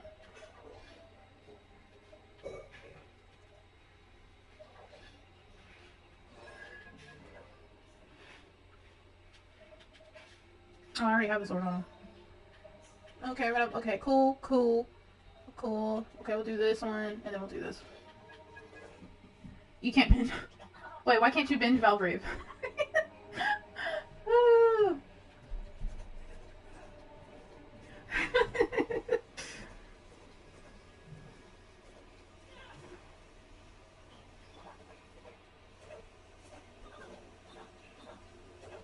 I also saw that you had tried to watch God Eater Glitter. What made you stop with that? How dumb that... God Eater... Is that the one you were telling me about? Or am I thinking of something else? God Hand? There was one y'all said was so painful. I can't remember. Was it God Eater? You said, well, how dumb. Oh, gosh, that's funny. Wait, hold on. Let me Google what God Eater is so I can have a visual in my head. God Eater. Oh, Guilty Crown. That's the one y'all told me about. That's the one y'all said was terrible, was painful, was Guilty Crown. That's the one y'all meant. Oh, okay. God Eater. Oh, it's a game. I didn't know it was also a game.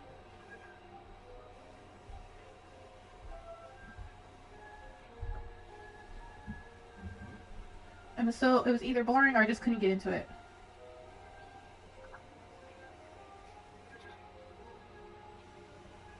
Okay, well, I'm waiting for Chelly to get in here. That's gonna be overall. Arc is pretty cool for God Eater. Have y'all been reading or know anything about solo leveling? If an anime doesn't hook me within 3 episodes, I'll drop it. Okay, what's the top animes y'all have dropped within 3 episodes? I have read a lot of the light novel. Oh, for solo leveling? You know, people are really up in arms and like really just... Solo leveling is the bee's knees. Like, solo leveling is just that girl, you know what I mean? Like, it's just, that is so amazing. That's what people have been saying. So I've been contemplating reading the web novel, or web comic, or I mean webtoon. My thing is, okay, I've seen like some people on our YouTube channel do like live streams of the manga they're reading, and what are the legality issues with that? Because I've totally, what you guys don't know is on my other YouTube channel, I used to do manga reviews. Like, I have old videos from like 9 years ago of me reviewing manga chapters and stuff. I've since privated those videos. I may, I don't know if I'll publish them again. But, I wonder what are the legality things. Sword Art Online is super popular, but I could not. Okay, my thing with Sword Art Online was, I loved the first season. Loved it. It was when, what's her name, Asuna became like a damsel in distress in the fairy season. I did not watch the gun one. I watched another Sword Art Online gun. It's on Netflix with the little girl in pink. I really like that one. Then there was the one, I think that's where I possibly stopped. Because I just could not get with her being a damsel in distress. I just could not. I just did not like that. And she was I like the overall concept. It was cool. Like, I like the whole premise of being stuck in a game. Like, the Dot Hack series is one of my favorites. But, you said you watched SAO Ironic. I do want to give SAO Acclinization. I do want to give that a chance. I think that, I'm not gonna lie, that first episode that was like 45 minutes long, and I fell asleep. They were trying to chop down a tree, and it's taken them years to. I fell asleep and just never watched it again. But I do want to give it a chance. It's edgy and does the isekai adjacent genre pretty good. The second, my favorite actor season 1 in Gun Gale. Oh my god. Okay, can you tell me what happens at the end of Gun Gale? Because I actually got pretty far in Gun Gale. There was somebody in real life killing people. But both of them failed to stick the landing. Dang. I just know Gun Gale, like, somebody was killing people in real life, and the person who was killing people was, like, hovering over his body, and I think I was so close to finish, I just never did. Who was the killer? Who was the killer in Gun Gale? I fell asleep. Yeah, that tree thing. I fell asleep. They were chopping down that tree. That tree had so much HP, it would take years to chop down that tree. I was like, and I didn't know the episode was so long, and I just fell asleep and just never watched it again. But I did like the Sword Art Online gun thing on Netflix with the little girl. That one was good. I thought that was good. It was fun. Shelly, you done yet? Dang. I dropped the heck out of Fairy Tail. What was my issue with Fairy Tail? What was my issue with Fairy Tail? I'm trying to think of what... Why did I drop Fairy Tail? Was it the art style I didn't like? Too redundant? I don't know if it was the art style or like... It was like cliche. I don't know why I dropped Fairy Tail. It was so long ago, but I'm willing to give it another chance. One Piece. The last time I watched One Piece was when it first premiered on American television years and years and years ago. And I think I dropped it because I did not like the art style and I could not stand English Luffy's voice. I don't know what it was. It was just not for me, but I've seen some things here and there. I've seen his praise for the story, so I may give it a chance. Okay, so Death Gun was an original SAO Laughing Coughing player and a fellow Laughing Coughing member, and his younger brother, the kid who like, wait, were injecting people in real life by sneaking into homes of people who lived alone. Wait, are we talking about? I may have to look at the characters again for SAO because that was so long ago. It's the homes of people who live. Oh snap! The kid who likes Shion. That sounds familiar. Okay, I'm gonna look that up because I'm interested. I want to get more into light novels though. Maybe I should just read the SAO light novel. Shoot.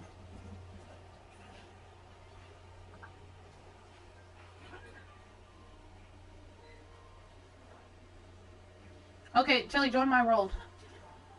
Oh no, they're bad? Dang. Dang, not that they're bad. Oh, did you guys hear there's gonna be a Goblin Slayer season 2? I'm looking forward to that, I'm not gonna lie. I actually really liked Goblin Slayer. I actually really liked Goblin Slayer.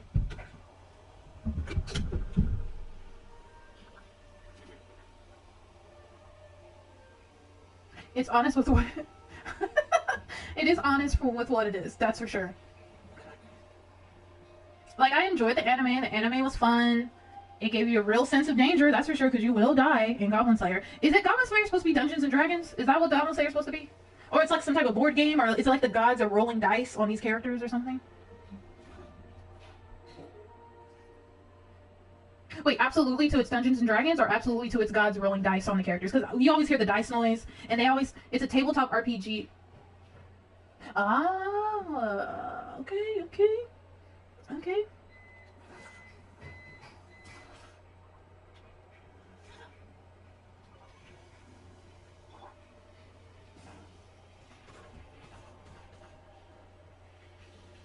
But I did like that aspect of Goblin Slayer, you know. I need to keep reading that manga you recommended me. I don't know the English name. The guy who turns into a vampire. Wait, why'd you drop Log Horizon? Because I heard it was so good. I really want to give it a chance. Dang, where'd he go?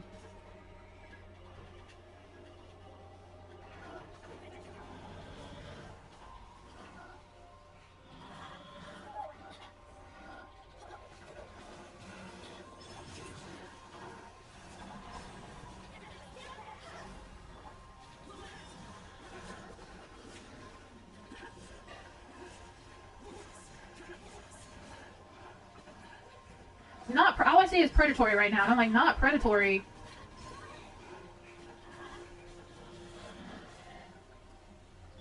Oh, wait, gotta pick up this meat. You said, it's super hype. It's about like SAO, except somewhat, dang, more sexist.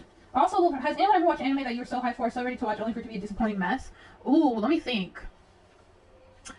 Okay, I got one, but it's a movie, and I watched it when I was younger, and maybe I didn't appreciate it because my young mind maybe didn't understand it. But I need to watch it as an adult. Now, the movie is Paprika. I actually bought the DVD movie. It was so hyped, and I know Satoshi Kon is a famous director, and I know Inception and a lot of other like American movies were inspired or took a lot from Paprika, like the ideas in the movie. So I remember, but I was younger, and maybe I didn't appreciate it. Yes, it is very weird, and still to this day, I watched it when I was a child, so I didn't even understand what it was about, and I had just had the DVD, and I think it's somewhere in my parents' house, so maybe, like, I need to rewatch it as an adult to maybe see if it's different, but I remember being so hyped about that movie, because everybody online said it was so good, and I watched it, and I was like, okay, like, I don't know. Farming air domain? Okay, let's go to the air domain. I need to go to air domain, too. Oh, you've mentioned Umi Neko. Y'all were talking about that, like, talked about it many times before, but I'm such a huge fan, and while that anime was so disappointing, it changed you? Why did it change you? Wait, let me look it up. Umi Neko. Something about a cat, huh? Let me see. Umi Neko. Umi Neko. Oh, wait. Umi Neko When They Cry. Umi Neko When They Cry is a Japanese doujin soft visual novel. Wait, that's a game. I don't think you're talking about that. Umi... Are you talking about that? Umi Neko. Is it Umi Neko When They Cry? Japanese, its first episode debuted at Comiket 72 for Windows. The story focuses on a group of 18 people on a secluded island. Oh, that's the one you're talking about, was based off the book. Oh, it was based off the book. And they're on a secluded island. Oh, it's a game. Wait, why are you disappointed? Okay. Wait, Darwin's Game. Oh, wait a minute. I think I'm reading Darwin's Game. Wait, Darwin's Game. Wait, isn't that the one? A long time ago, like 8+ years ago, upon rewatching the anime, I realized just how creepy. I was watching Darwin's anime. The anime. That's what I was watching. That's what I was watching. The anime. Wait, what? I didn't finish Darwin's Game, but I thought it was good. Well, I was like entertaining for what it was, you know, like it kept my attention. Why was it anime? Wait, why was it creepy? Why was it creepy? It's because the dude was in high school, the girl was in high school. Wait, why was it creepy and predatory? Because the visual novel is a masterpiece. It truly is. And when we heard it was getting an anime, we thought, hell yeah. Wait, are we matching? Ooh, yeah, that's another one I want to watch. I want to watch Higurashi. We did talk about that. Oh, wait, should we not match? Oh, I already pressed the button. Sorry, Chili. I probably shouldn't have matched. Let me stop the matching. Because you're right, I want the friendship XP. I'm sorry, they're gonna be... Sorry, y'all. Y'all gotta go. Study.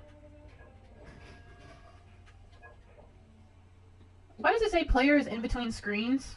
Maybe they're loading. And remember, yeah, okay. Oh, I thought in the anime she looked kind of older. Maybe that. I thought she looked kind of older in the anime. But maybe you know who looked young? The person that can control ice and water. That person looked young. But we talking about the girl with the red dress. And he said the visual novel. Ooh, the Umineko visual novel was a masterpiece.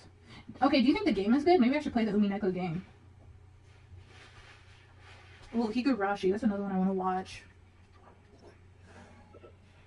Okay, what is this? The Animal Dungeon? And I need to be.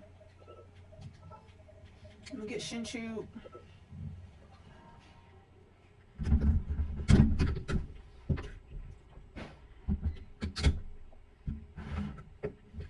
It was trippy the first time I watched it. Now, there is a new Higurashi, right? Yeah, we did talk about this. There is a new one, so. That is what I was talking about. But more or less, for me, I tend to avoid nudity, sexualization of characters younger than college. Right? Yeah. But it's just so, like, that's all, and it's just like that. Oh, wait a minute. That's just all. Most animes, these people are, like, so young, which is why I appreciate animes that are, if the anime characters are in high school, I like, of course, there's the rom-coms, the comedy, stuff like that. But I like, there's a show out called Those Snow White Notes. I like high schoolers doing that when it's about this dude, he's trying to play the shamisen, and he wants to replicate his father's sound. It's more so like that. Or I don't know, but skeptic, absolutely. Excuse me. Totally understand what you're saying, for sure. Okay, hold on, let me put... Okay, hold on, sorry, Chelly, let me...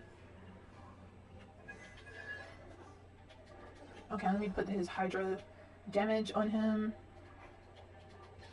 We're going to put this purple feather on him. Then we're gonna keep that on him for the Hydro damage bonus. Okay, where we at? I mean, that will have to do, and then I'm gonna change her weapon to this. Although, we don't know what she could get. Animal damage. Okay, this will have to do. Whatever. Okay, I'm coming. Sorry. Like Kids on a Slope. I loved Kids on a Slope. Oh my, that show was so good. I loved Kids on a Slope. I'm not gonna lie, I hate lowly characters too, but I do like the lowly characters in this game, so maybe I shouldn't say anything. The whole concept of like lowly is just so like, shit is so gross. Shit is so annoying.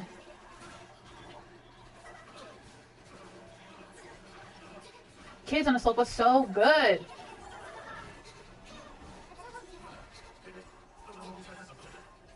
God, gosh. And just like how they do the music, like I really like animes in general that have like music. Like it's about music. Isn't Kids on the Slope by Shinichiro Watanabe?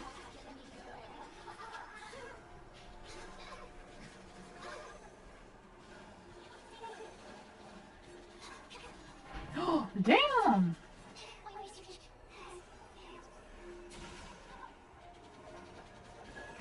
The Piano in the Forest? I have not seen The Piano in the Forest.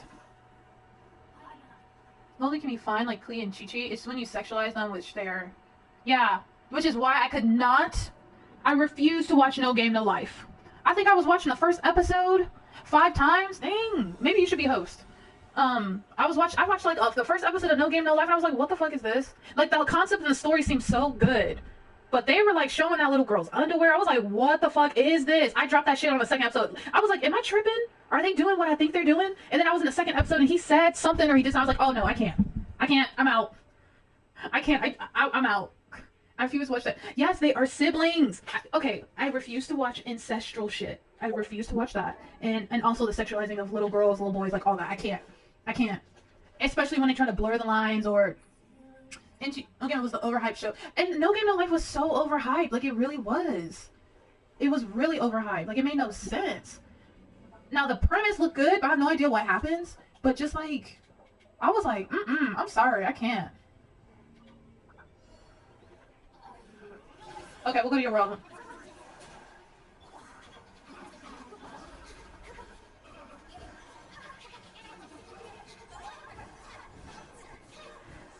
Oh no.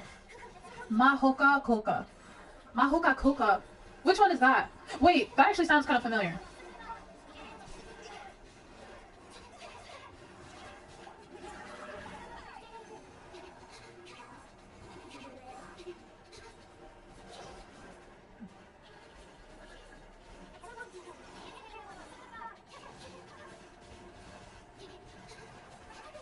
A regular at Magic High School. Am I thinking of the grandfather one?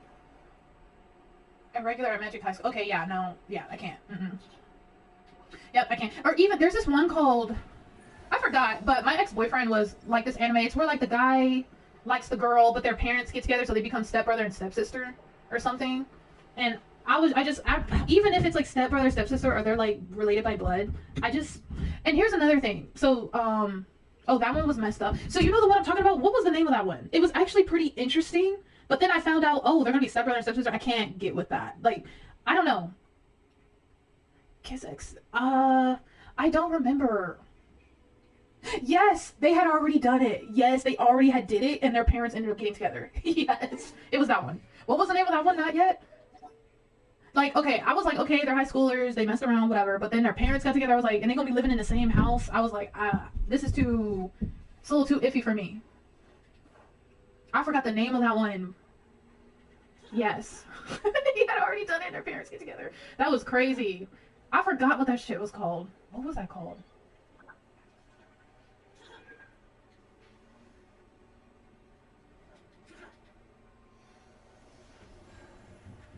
Okay, I'm about to come over. I'm about to come over right now. I don't know if you loaded or not. I don't think you have.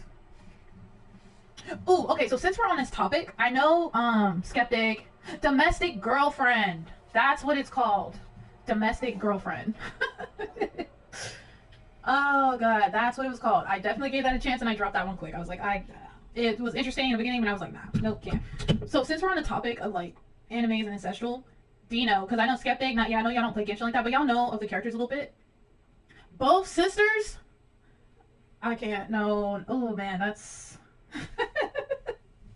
Oh, God, no. Ooh. Do you know, the teacher, too? What? Bro, that was probably so dramatic. That was probably really dramatic. Okay, there are two characters in this game. Okay, let me show y'all. Y'all probably know. So this character, he's one of these two are like in my top 5 favorite characters. But Diluc and Kaya are like. Now hold on. So this question I guess is mainly for Dino because I know you play the game. I know you know the lore. Those two were raised as brothers, but Kaya, the blue one, he's like adopted into the family. There are a lot of people online who are so against that ship because they feel like it is ancestral because they grew up together as brothers. So people are like, why are you now when we get into the yaoi realm, it's kind of a whole different world in terms of ships and whatever. But Dino, how do you feel about people shipping these two together, the Diluc Kaya ship, knowing that they grew up together as brothers? Now I have heard that some people said the English translations are not the best and that they're not really like they try to say like they weren't really brothers or some shit. I think it's bullshit. Like they're totally, who am I gonna be in here? Oh yeah, I'm not gonna beat anybody because I'm done with this, so I can beat you out with this.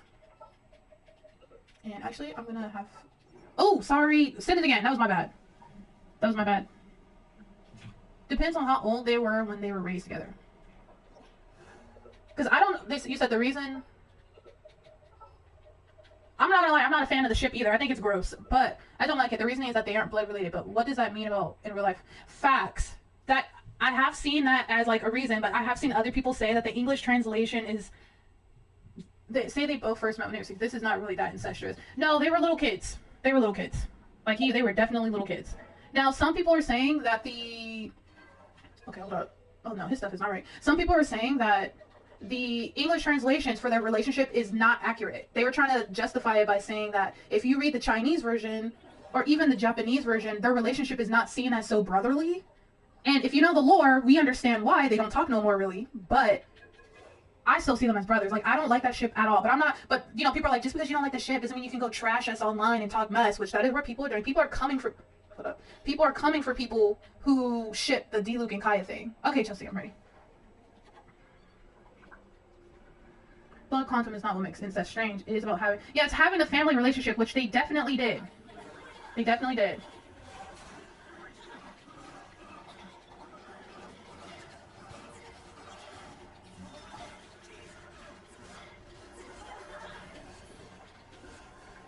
Because that is some controversy on Twitter, I tell you what, with the Diluc and Kaya people.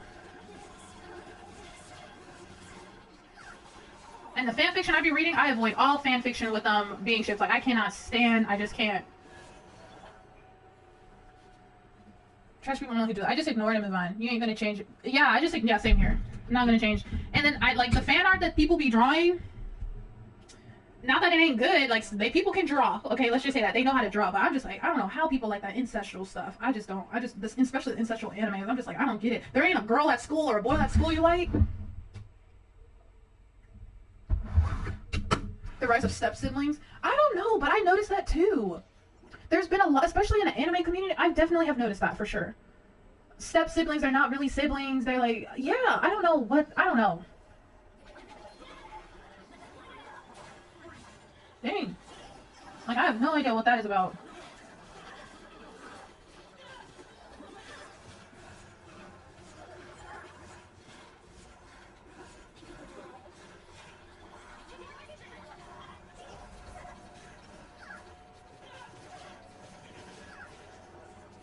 Just forbidden love or taboo that's on the rise. Oh, forbidden love, taboo love. Man, they need to pack it up, though. I'm not interested. What's y'all's favorite genre? No, what's y'all's guilty pleasure genre? I would say my guilty pleasure genre is definitely sports anime. Those dryers are hard to get out of. What? What? Oh my god. Bro. I would say my guilty pleasure animes are sports animes. I love a good sports anime. Even if it's crappy, I will watch a sports anime. I don't know what it is. Like I'm watching Kabaddi. Kabaddi? It's called Kabaddi. It's called something like that.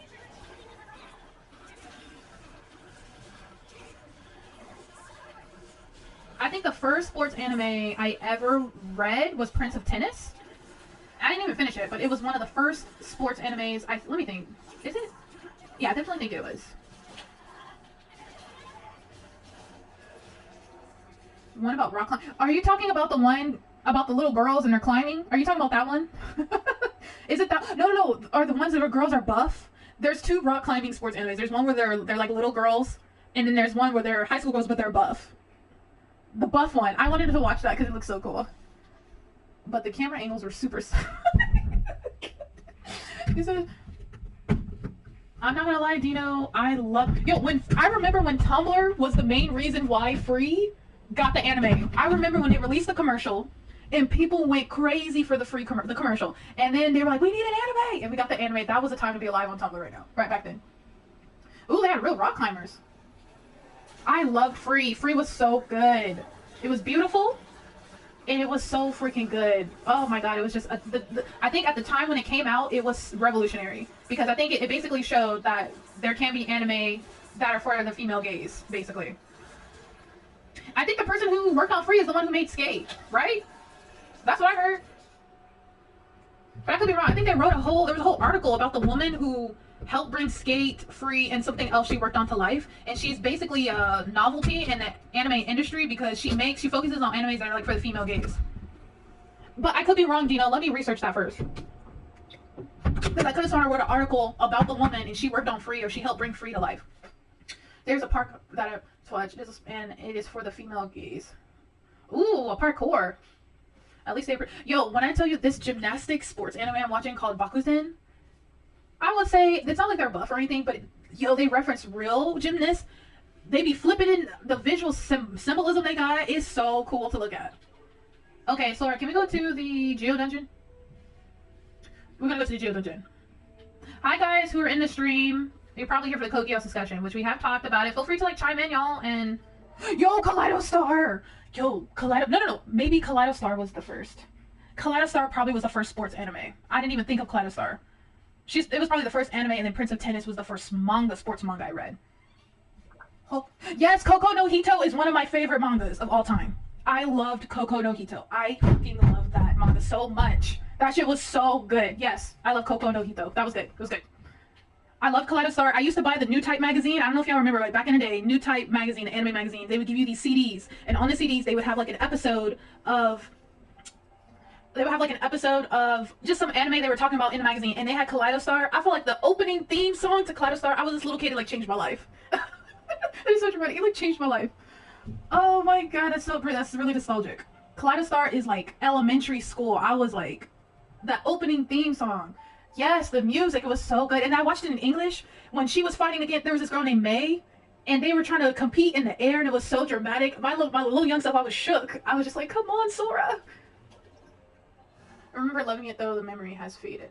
Yes, I read Coco no Hito when I was a young kid, and I was just so disturbed. I was shook. I was moved. That was I wish they would license it and put it in English. Oh, sorry, I know you're waiting for me, but my thing is not highlighted. It's not letting me pick my character. Yeah, we need that geo resonance. The animation was really good for sure. It was so good.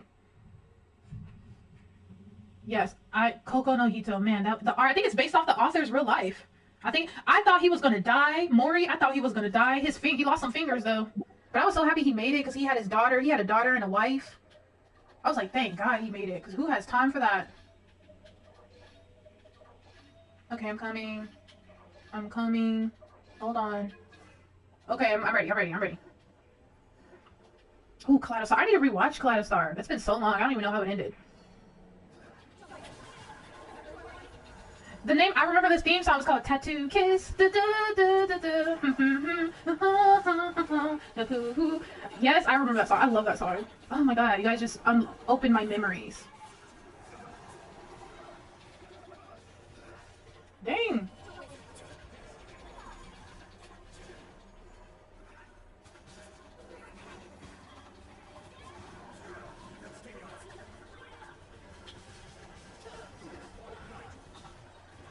Dang, the shields are tough.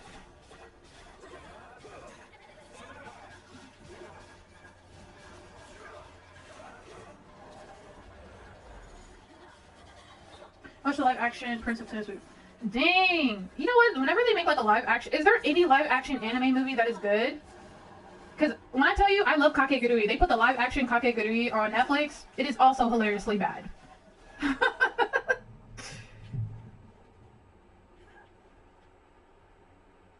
There's a live action DBZ. I did not know that. Oh, you're talking about the live action American DBZ? We can just do it 2 more times. So 1 more time. Just 1 more time. And there's a Higurashi live action. I never saw the live action DBZ movie because I saw the main character, and I actually like that actor who supposed to play Goku. But did they leave? On the plane across Canada, and the guy next to me was like, "What the?" Ew. Oh yeah, Dragon Ball Evolution. That's what it was called. I can't believe they. Now, I never saw the live action Avatar: The Last Airbender. I heard that was also terrible. Like, I heard that one was also terrible. And do it 1 more time. Yes, definitely whitewashed. Very much so. It just doesn't work. Like, not at all.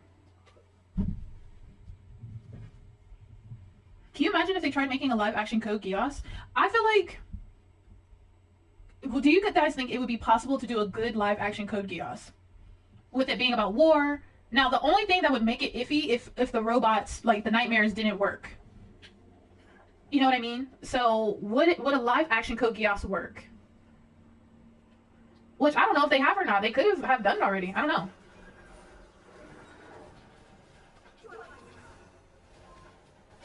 Oh my god.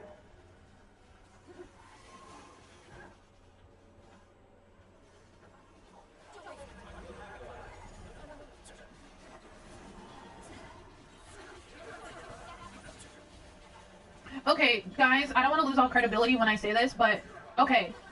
Y'all are gonna look at me sideways when I say this. I didn't think the Death Note Netflix movie was that bad.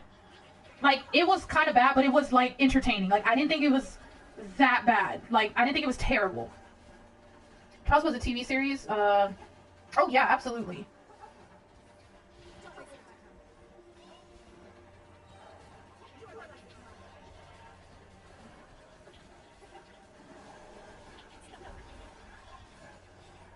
Oh my god.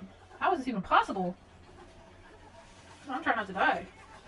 It's the mist. It's that ice mist that be killing you. Okay, you said, I think it'd be possible if it made in style that HBO excels at. They may have, you know, you're right. If HBO does it, HBO would be doing a good job. It's definitely possible. TV series would definitely not as many. There's too much. Did I watch the Japanese live action Death Note? I know it's on Crunchyroll. I think I watched a few episodes of it. But I can't remember. Yeah, I can't remember. I think I did. I think I thought it was pretty good. I don't know why. I think I was just watching too much stuff at the time. But I didn't think the Netflix Death Note was that bad. The American version. It just has to be someone with a genuine love for the anime, not just looking for profit, but good luck with that. Facts. Okay, Jelly, let's go to, oh my god, come on. Let's go do, how much resin I got? Oh god. Ooh, let's go do the Geo Cube, because I am going to roll for Zhongli. I'm going to roll for Zhongli, so let's just go ahead and get that over with. Let's go do the Geo Cube. But, you know, yeah, that's a fact. It really, yeah. I just want to make sure, did we cover everything in Geass? I feel like we did, for the most part. I feel like we definitely did. Well, let me switch my characters. And then once we do this, we'll go do, let's go do the, we'll do the electric dungeon. Oh, it's my least favorite.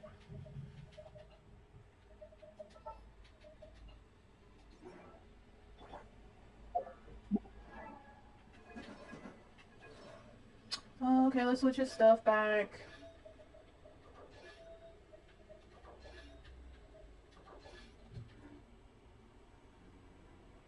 You said, see what? Oh, so okay, so we're gonna do the Geocube, and then after this, we're gonna do the let's do the last two. What you call it? Electric dungeon 2 times, and then I'm done because I won't have any more resin. Yeah, you know what? I'm not gonna lie. I thought, what's her name? She looked a lot like Cece. She just had blonde hair. So I'm not gonna lie. I was like, okay, is this who is she? Is she somebody important or something? But no, she's just a knight. She's just a knight.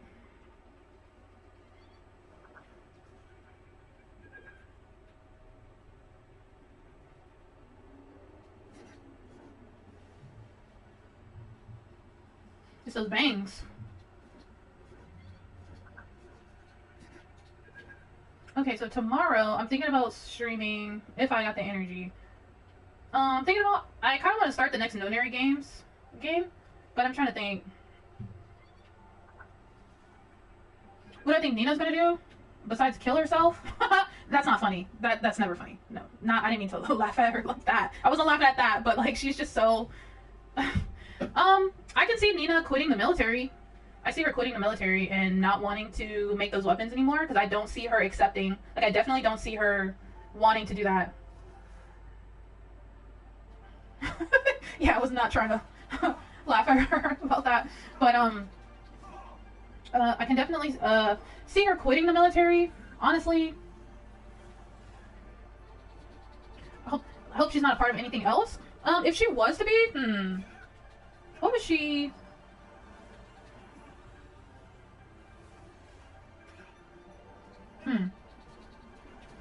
I think she was gonna... Maybe she would want to... Honestly, I'm not really sure, because I haven't really thought much about Nina past her almost mental breakdown, you know? Or just like her epiphany, her realization of the damage she's really caused. But I can see her not wanting to make any more weapons no more, you know?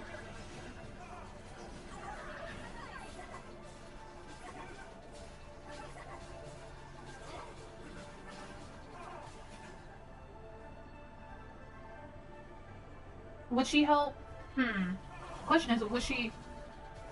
You said she's crazy, so probably something dumb. It's like I would like to have faith in her to say that maybe she's learned from her... You know, maybe she's learned from her being so naive. You know what? That's another thing. That's another thing in this show is you got these naive characters having these grandiose ideals, like these grandiose like beliefs and want to do these huge things when they don't know shit about what the fuck they're talking about. You know what I mean? They don't know what they're talking about, and they have no idea how the world really works or how shit's done. Like, okay, I'm gonna do it for. Maybe I should do it for Ningguang. I'll do it for Diana.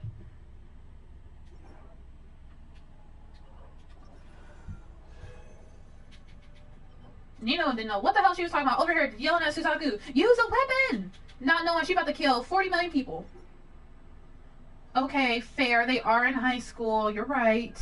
That's true. They don't know, and high schoolers do think they be knowing everything. I mean, Suzaku did kill his dad when he was a kid because he thought he knew everything.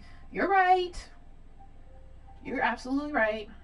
But my patience level for that type of foolishness is just, especially with these high-ass stakes. How we putting these teenagers in the military and having them call the shots? Although there are teenagers in the military in real life, so that's not necessarily out of the realm of reality or possibility. So, you know, maybe I lack a lot of patience for that type of stuff. Nina telling him, you can save yourself, knowing damn well you don't give a crap about Suzaku or no 11s. That's true. At least they ain't 14. They're like in their older teens. And that's kind of rare because a lot of animes be having these characters that are 14, 15. But I will say, you know what I do have patience for that I feel like not a lot of people are the characters that be crying a lot. Like Shinji for Neon Genesis Evangelion, which is one of my favorite animes of all time. Shinji, oh yeah, you're right. Anya is 14, 15. She's the exception. She's the exception. But at least Anya ain't out here. She's not over here out of control. Like, I mean, she's not in control right now. You know, but you know what I mean. Patience. Oh, we gotta go to Electric Dungeon. Anya was born literally oh. Oh, well, I was gonna. You were supposed to come to my world, right, Chili? You gotta come to my world. That's why I left. Oh, I thought you meant right now. Sorry. You said you have no patience for those people that cry too much? Okay, the reason why I got patience for the people that be crying like Deku and Shinji is because these are literally little kids. People are too absorbed in their own misery and not doing anything but I rush to watch. I tend to not like that in my shows too. That's fair. That's really fair for sure. Mirai Nikki? The MC and Mirai Nikki. I've never heard of Mirai Nikki. Okay, we're going to Electric Dungeon. I'll go over there. It's not like you have... You didn't like... Hold on. What was wrong with Tower of God? Yo, I'm not gonna lie. I felt like he was... Oh, Future Diary. Okay. Yeah, I watched Future Diary. Oh, Future Diary was a trip. Okay, wait. You said you didn't like... Okay, the MC... Wait, what's wrong? Okay, I'm not gonna lie. The MC in Tower of God... I know I reacted to Tower of God, and then I was so upset when my episode 12 and 13 got deleted, so I never posted it because it got deleted. The guy that turned... I think the one that turned into Teddy Bear. Glepnir or something. Okay, so... No, we're not doing GeoCube. We're doing Electric Dungeon. Dungeon. Okay. God, I was so mad when my episode 12 and 13 of Tower of God got deleted because so many people hated Rachel. Okay? So many people hated Rachel. Right? But my thing is, Rachel's been showing us who she was since the beginning of the show. You know what I mean? Is this supposed to be romantic and praiseworthy? This guy is on a stalker. Yo, the very first episode, I thought the main character, he was weird. He was on some creep status. How he was like following her and pushed her to the ground and was on top of her. I was like, oh, no. I was like, no, what's going on here? Like, I have my own theories about Tower of God. On like what the tower is and stuff like that. But I thought the main character, I get why people hated Rachel. And I was like, girl, are you a princess? Like, what are you doing? But at the same time, she was showing us who she was from the very beginning. The only thing she lied about to him was at the very end when he wouldn't chill. You know what I mean? She just lied to get ahead, which is what people do. But at the same time, she was showing her true colors throughout the whole show. She never switched up. You know what I'm saying? She just lied at the end so she could push him off and ascend to the next level or whatever the hell.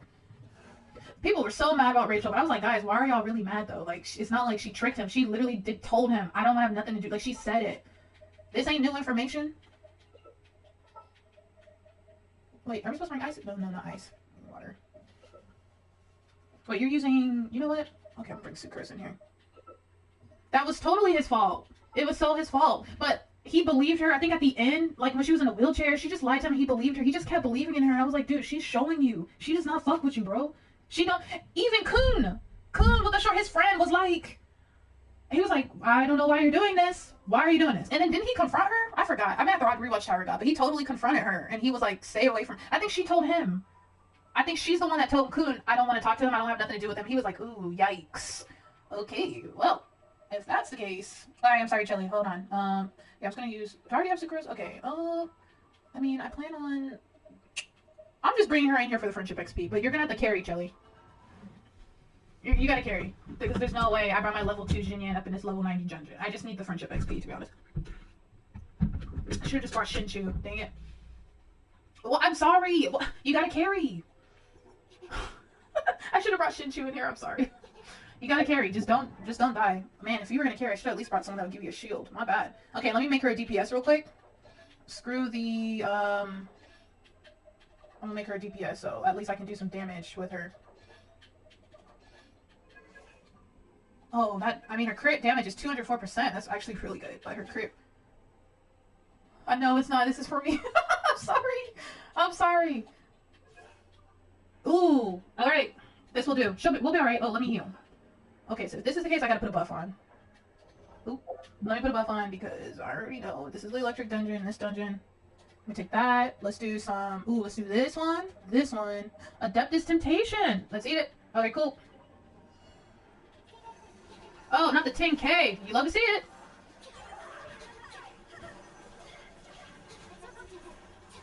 Oh, this will do. Oh, they're gonna be immune to it, but that's okay.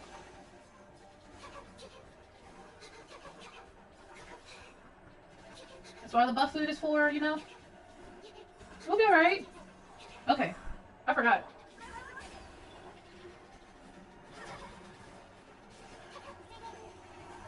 Alright, sorry guys. I'm trying to concentrate, make sure I don't die. Oh, crap. Where are these girls at?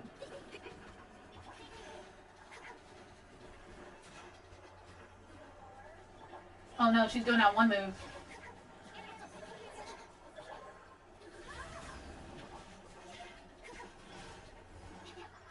Okay, this is not so bad. Okay, I need... Oh! Dang!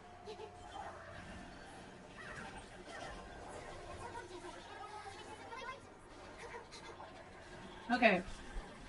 As long as we can swirl some, You ain't dead yet? Like, dang. Alright, not... Oh, almost died there. Okay, let's hurry up and redo this while I got my buffs on.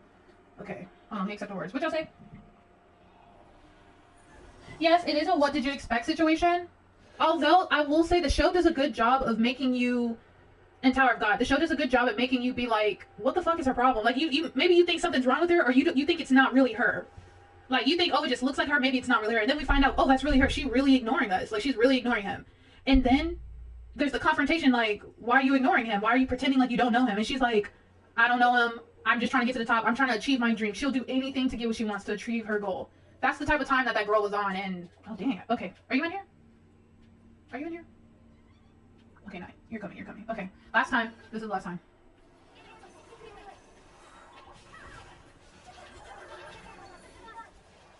Oh, I was trying to get it to pick up the fire.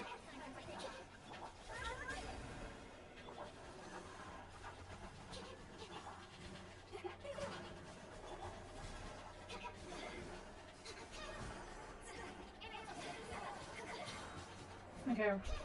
Okay, use your Utile Fire. Especially when I do the butterfly. I'm trying to save it for the electric chicks. Okay, here we go.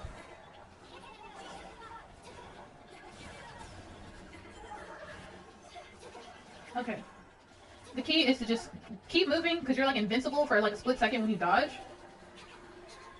Oh. Ooh, she is level 2. Got one shot it. But it's okay. I'm trying to beat this while I got my buffs. They're still active.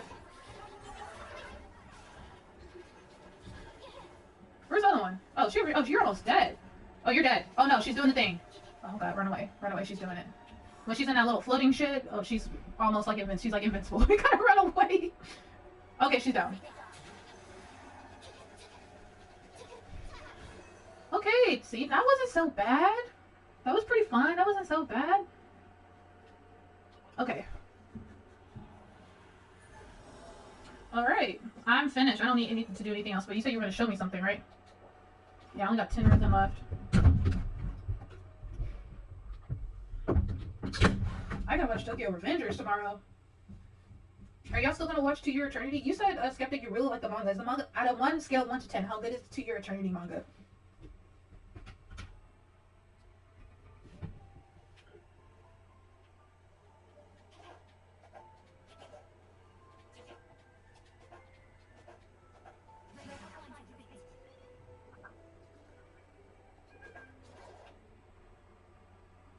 Ooh, a 9. That's a really high score, though.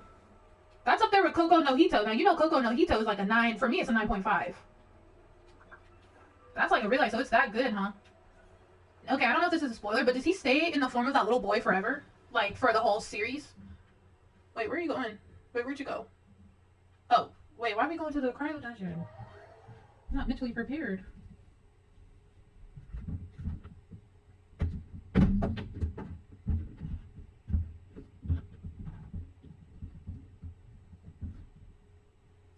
Ooh, yes, spoiler-free answer.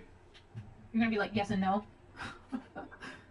Yo, can you imagine if he ran into like some evil murderer who was terrible? Wait. Ooh, I want that sword so bad. Ah, sometimes. Okay. Okay. Wait, what are we doing? Oh, you want to do this dungeon? Okay.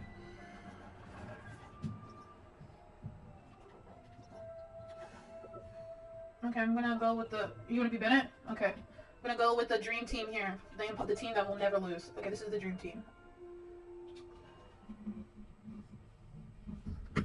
Oh, I should run Ningguang in here. Shoot, for a shield. Wait, are you gonna show me how much damage your Hutog can do? Because I know she probably can hit 100k in the right circumstances. Because you know, Hutao, she's also broken. But it's a risk using her, that's for sure. I think the catch is there's a risk, a huge risk. Okay, we're gonna do that.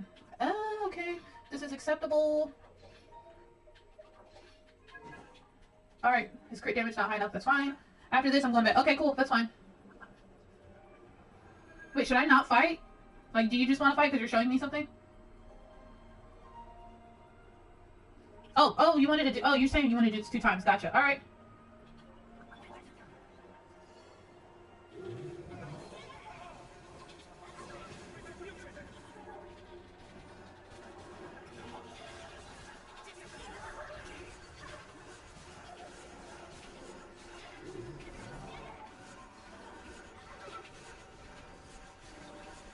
You said it's entirely different from Geass or Genshin, but I like it about the same level. Oh, really? Okay.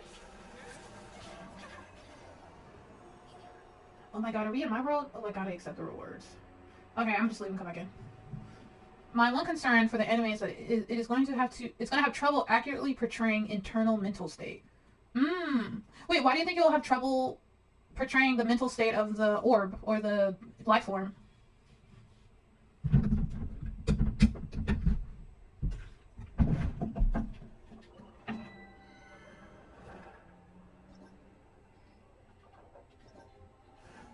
They could do a good job. They could do a good job, better than what we think.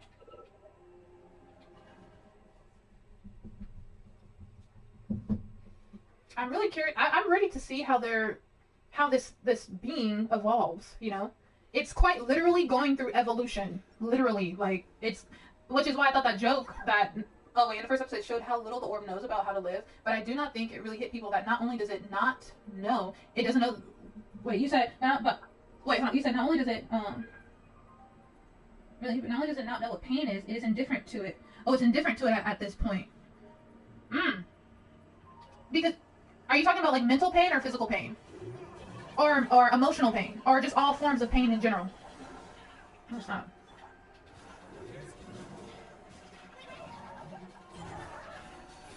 All forms of pain. Oh. Well, I felt like whenever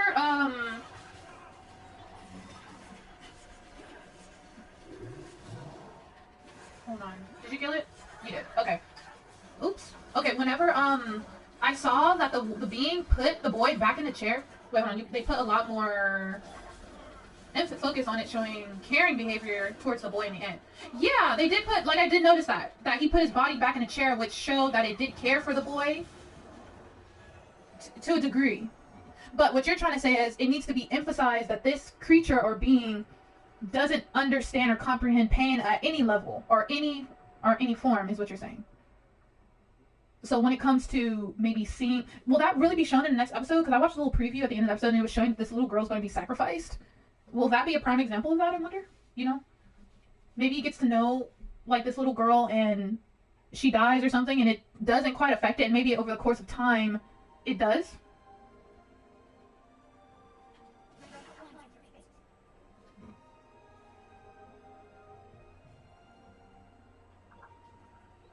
It is still early, so we will see how they handle it. Okay.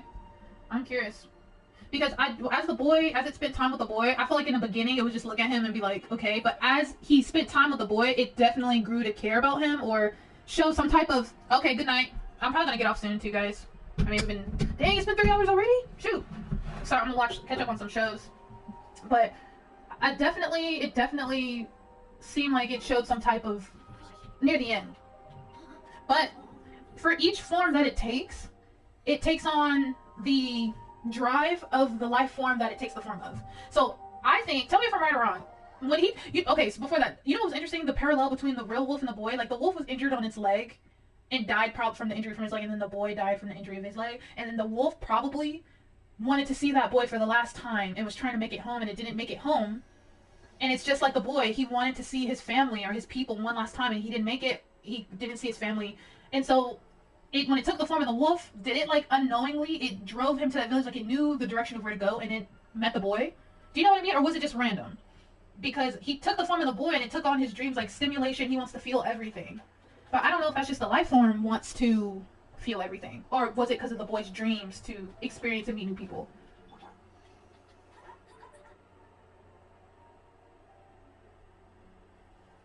Oh, it will be explained. Ooh. You know what? I was crying hard. Like, that was tough to watch. And you know what? The boy, it's like he knew. He knew, but he was just because when you're in a situation like that, you have to stay positive, you know? Like, he just stayed positive or tried to make the best of his situation to the very end. Man, that was so sad. That hurt. I was hurt. I was like, damn. No wonder that show was trending, because it was trending on Twitter. Like, the day before I watched it, it was definitely trending.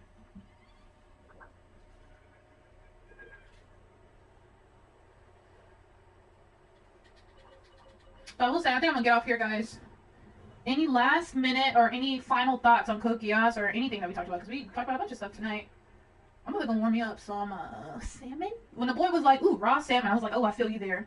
I feel you there. I wish we got to know the name of the boy. It'd be crazy if he ran into like a survivor from the people, one of the survivors, and they recognized him and was like, hey, and he is not the same because it's not him. Wouldn't that be crazy? That'd be crazy.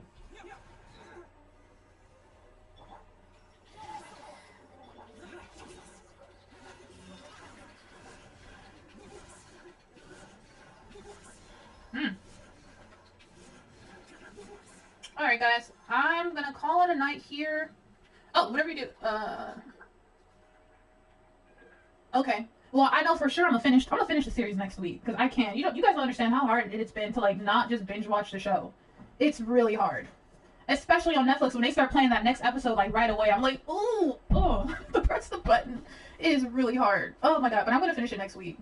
Tomorrow, Tokyo Revengers, which I don't know. I know, Skeptic, you said you would watch it with me, but I'm gonna continue Tokyo Revengers to Your Eternity. I kind of wish I had started 86 because I actually really, really like it so far.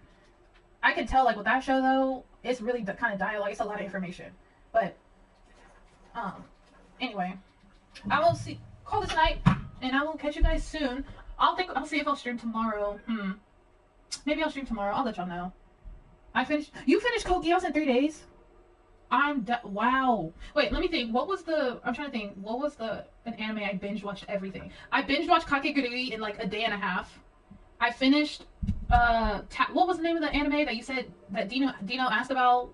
Dino, you asked about, with the mask on Netflix. High Rise Evasion. I binged that in like a day or two. It's just easy when it just keeps playing. You just keep watching. There was one show I binged in a day. I can't remember what it was. But I'll talk to you guys later. Thank you so much, as usual, y'all, for like sticking with me for like these past 3 hours. Seriously, I really appreciate y'all so much. And I will talk to you guys on the Discord. Have a great night.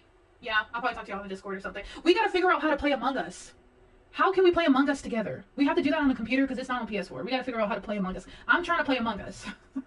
That's what I'm trying to play. I'm gonna have to play it on my phone. I wonder if we can like all join a lobby on the phone or something and then do voice chat or something. I'm not sure. But it's a bit harder on the phone. Oh, it's free on the phone? This game is not free anywhere else? I mean, it is a fun-ass game, but like... Alright, we'll talk about it in the Discord. I'll talk to you guys later. Have a good night. Talk about some Genshin stuff. You can cross-play between phone and PC. Oh, $3 not bad. Okay. Okay, maybe I'll buy it for the computer if my computer can handle it. Hopefully it doesn't die. Alright, guys. Talk to you guys later. See y'all soon. Maybe tomorrow. I'm not sure. I'll let y'all know.